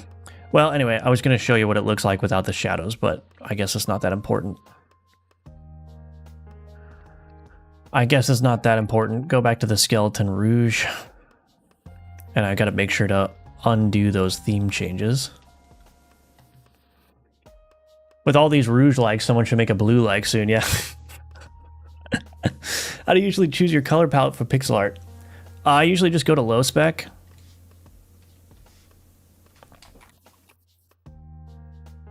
I go to lowspec.com, I go to palettes, and then usually what I'll do is I'll say, I kind of want to do a game with like 8 8 colors, so let's do exact 8 colors, and then I just scroll through and I just see if I can find one. Like, I've used this palette before. I just try to find something. Usually I try to find something that has a little bit more contrast. Like, some of these are very like washed out, like this one, where all the colors are well, there's less contrast generally in this, right? This one is a high contrast one. This one's low contrast. There we go. There's Alchemortis. So this is Witching Hour. I think that's Monkey Software's screenshot too.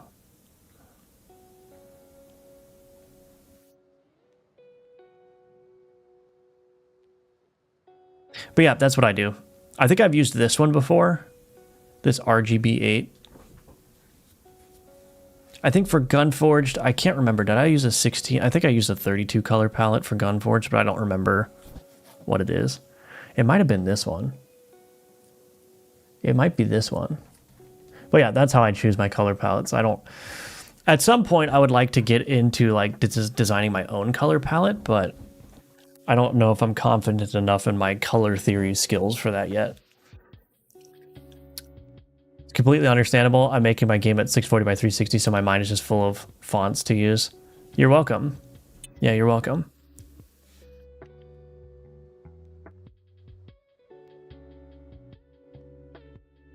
All right, let's take a look.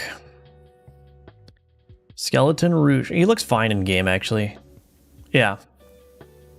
At that scale, it looks pretty good, actually. I don't know about this part, though. I'm gonna try that. Gotta build the translations and stuff as well.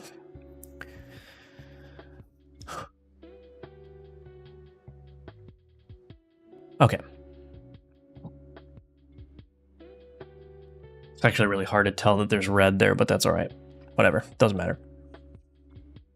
Okay, Skeleton Rouge art is done. Now we got to do his abilities. But before I do the abilities, oh no, why did this import change? I guess that's fine.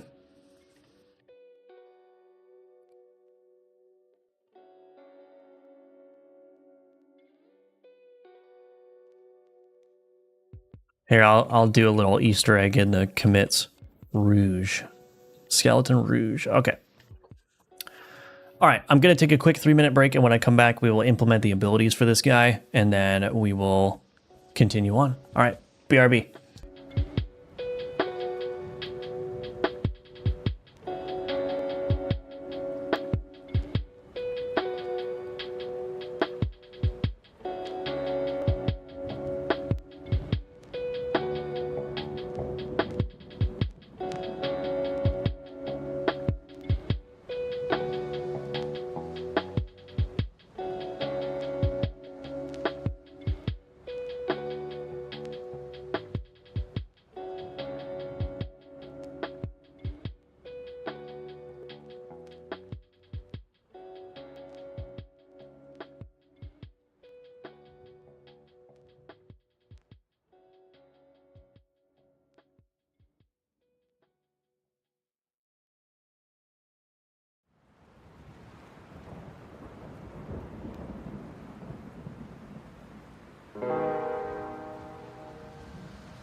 Okay, I'm back. Let's give this guy some abilities and then we'll see where we're at. All right, so the one thing that I do want to do is add critical bonus to everything around him. So, or maybe not around him, maybe to the right or something.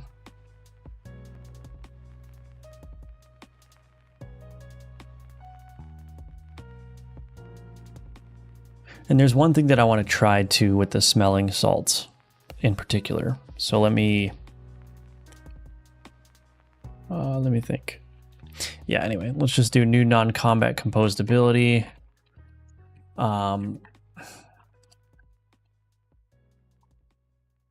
Query target provider dot create options dot query directions is equal to board query directions dot write. That's fine. Var crit bonus modification.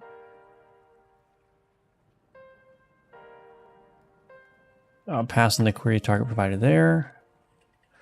Const int base crit bonus equals 2. Var current crit bonus equals 3. No, what am I? What am I even doing? I was thinking, oh, it's going to scale by 1, so it's going to go from 2 to 3, but I don't want to put 3 in there yet. Anyway, so this would be current crit bonus. We've got the ability configuration. This would be crit bonus to right. We'll just call it critical bonus. It's fine. I keep oscillating between using crit and critical. I should probably unify that at some point. Use consistent language. That's very important to me. Okay. Ability scalars dot make additive scalar 1. Current crit bonus is equal to scalar base crit bonus tier, and then we will crit bonus modification dot set scaled magnitude to current crit bonus, and then let's change this. Critical bonus modification increases the critical bonus of query target provider dot to query string template 0 by 1. Okay. Query target provider dot query options dot limit or 0. And then this would be current crit bonus. Okay. Ability skeleton rogue critical bonus. And that should scale, so every tier that critical bonus that he sends out to the right will increase. Wonder if, well, that's probably fine. Okay, and then for like a very basic ability, maybe we'll just do like ability builder. I mean, you could do a lot for rogue, right? It could be poison, it could be bleed. Actually, let's do this.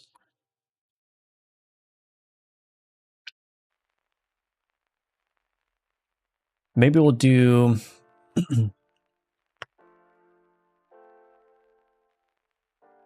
let's do poison per bleed applied. I think that sounds good, right?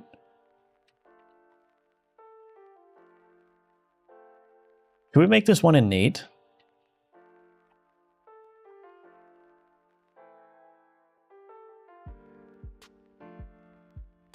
No,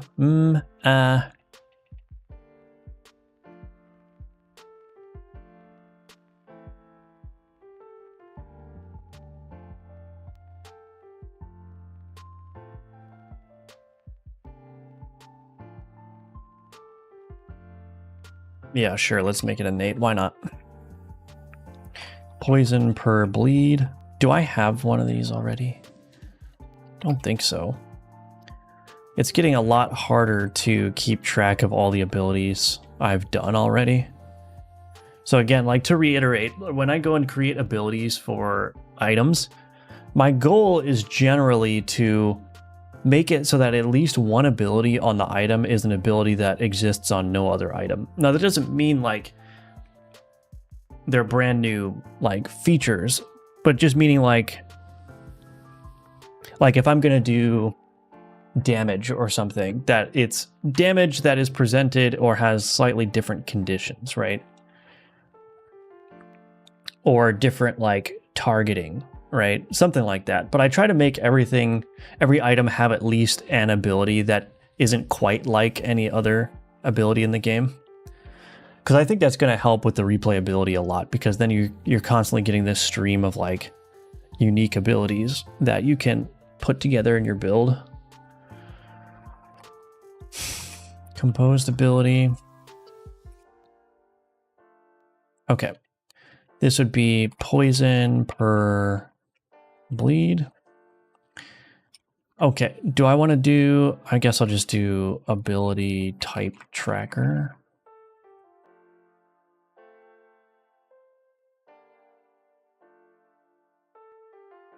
No. Ability execution tracker. Yeah, ability execution tracker for type bleed.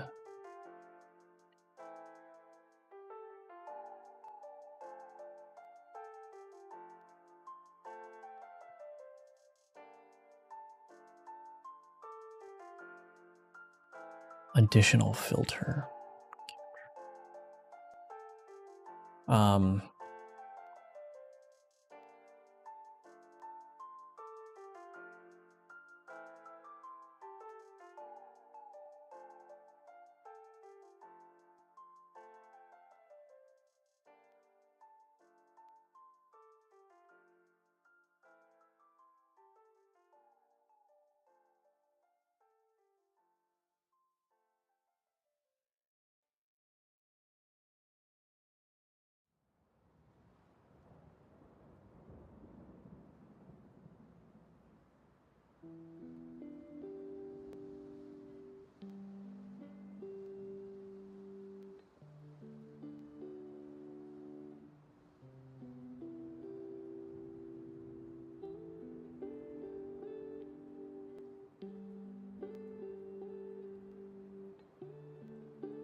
I don't know if this is going to be good. This may be too strong, but maybe not. I'm trying to think, do I want to make it like apply 1 poison per 5 bleed applied since last execution? Maybe not.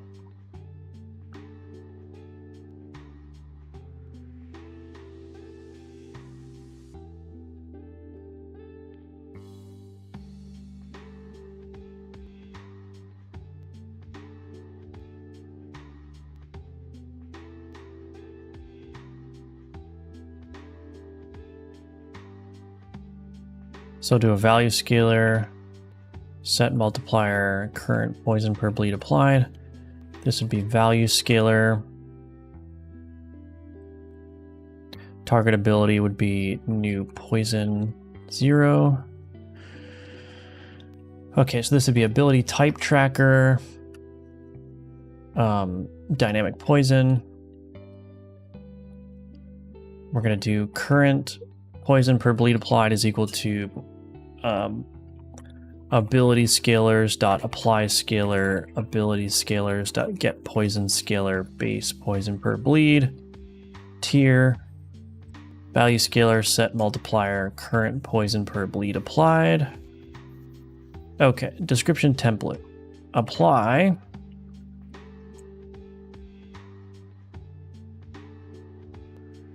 keywords dot poison per keywords dot bleed applied since last execution. Okay, so this would be current poison per bleed applied, and then we probably need additional keywords. Keywords.bleed, and this would be ability, skeleton, rogue, poison per bleed.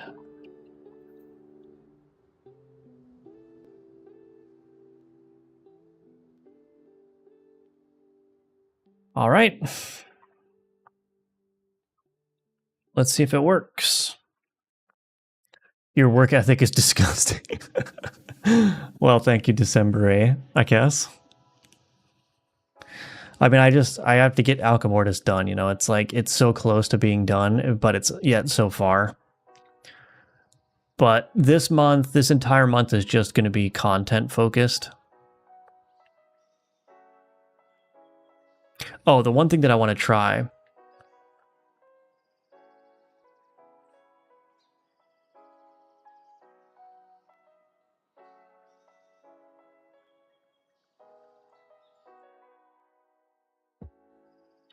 Does this work? So this is getting a +2 critical bonus, which brings the dog up to 5.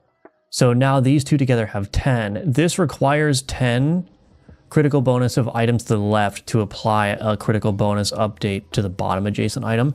So I want to know if this passive ability affecting that crit bonus will trigger this condition to succeed, because it should.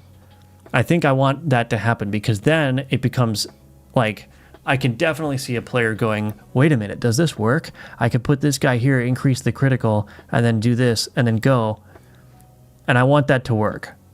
It did work. Check it out. Bang. Awesome. So like, your passive abilities could actually affect the alchemy board and change how the rules work, or not change how the rules work, but actually like play into the satisfaction of the rules. Why does this have a 100% crit chance? Oh, I think I did that wrong. Oh, this is supposed to be 0.2. Goodness, I'm glad I caught that.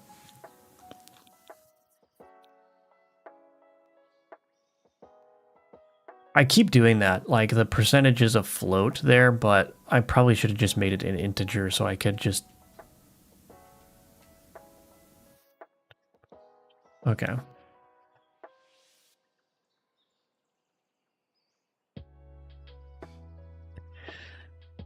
Anyway, apply 1 poison per bleed applied since last execution.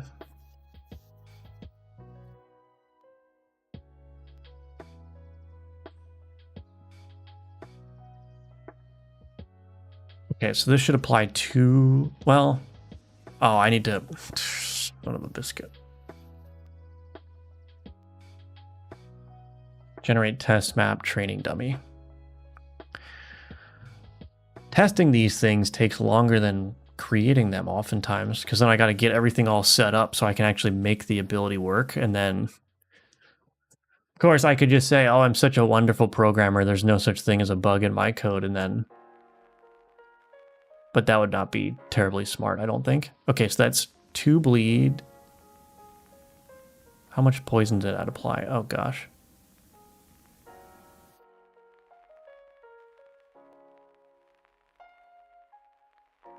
Wait, is it not playing the poison ability anymore? It's applying the poison, but it's not playing the poison... Wait a minute. Oh. It's not dealing damage because they're shielding. That doesn't sound right to me.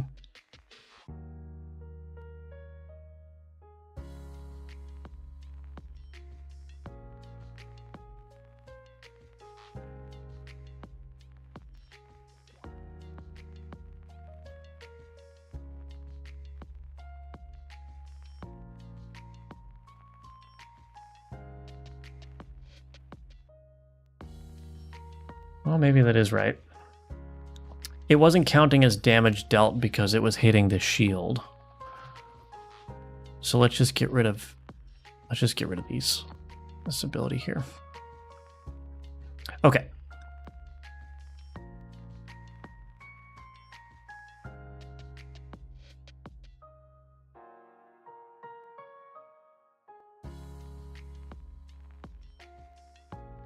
This should be a lot easier to test here, hopefully.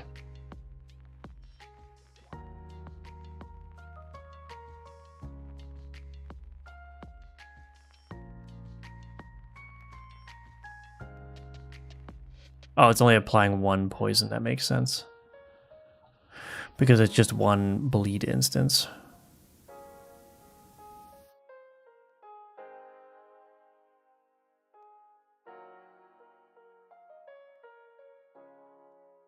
Well, it appears to be working, so that's good.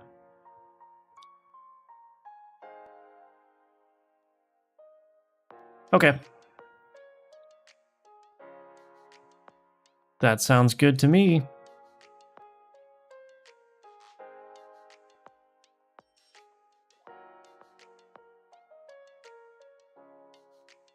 So I need to do flavor text for that guy.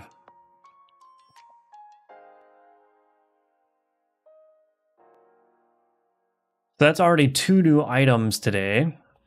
So yeah, this month is content focused. I'm trying to just do as many items as I can every day.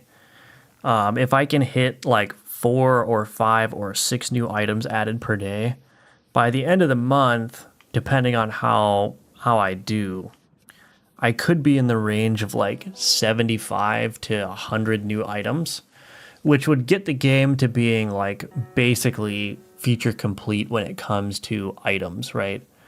I still need to add like more enchantments. I still need to add more corrupted abilities. I still need to add more legendary abilities, all that stuff. But in terms of like the card art or the item art and all the items in the game,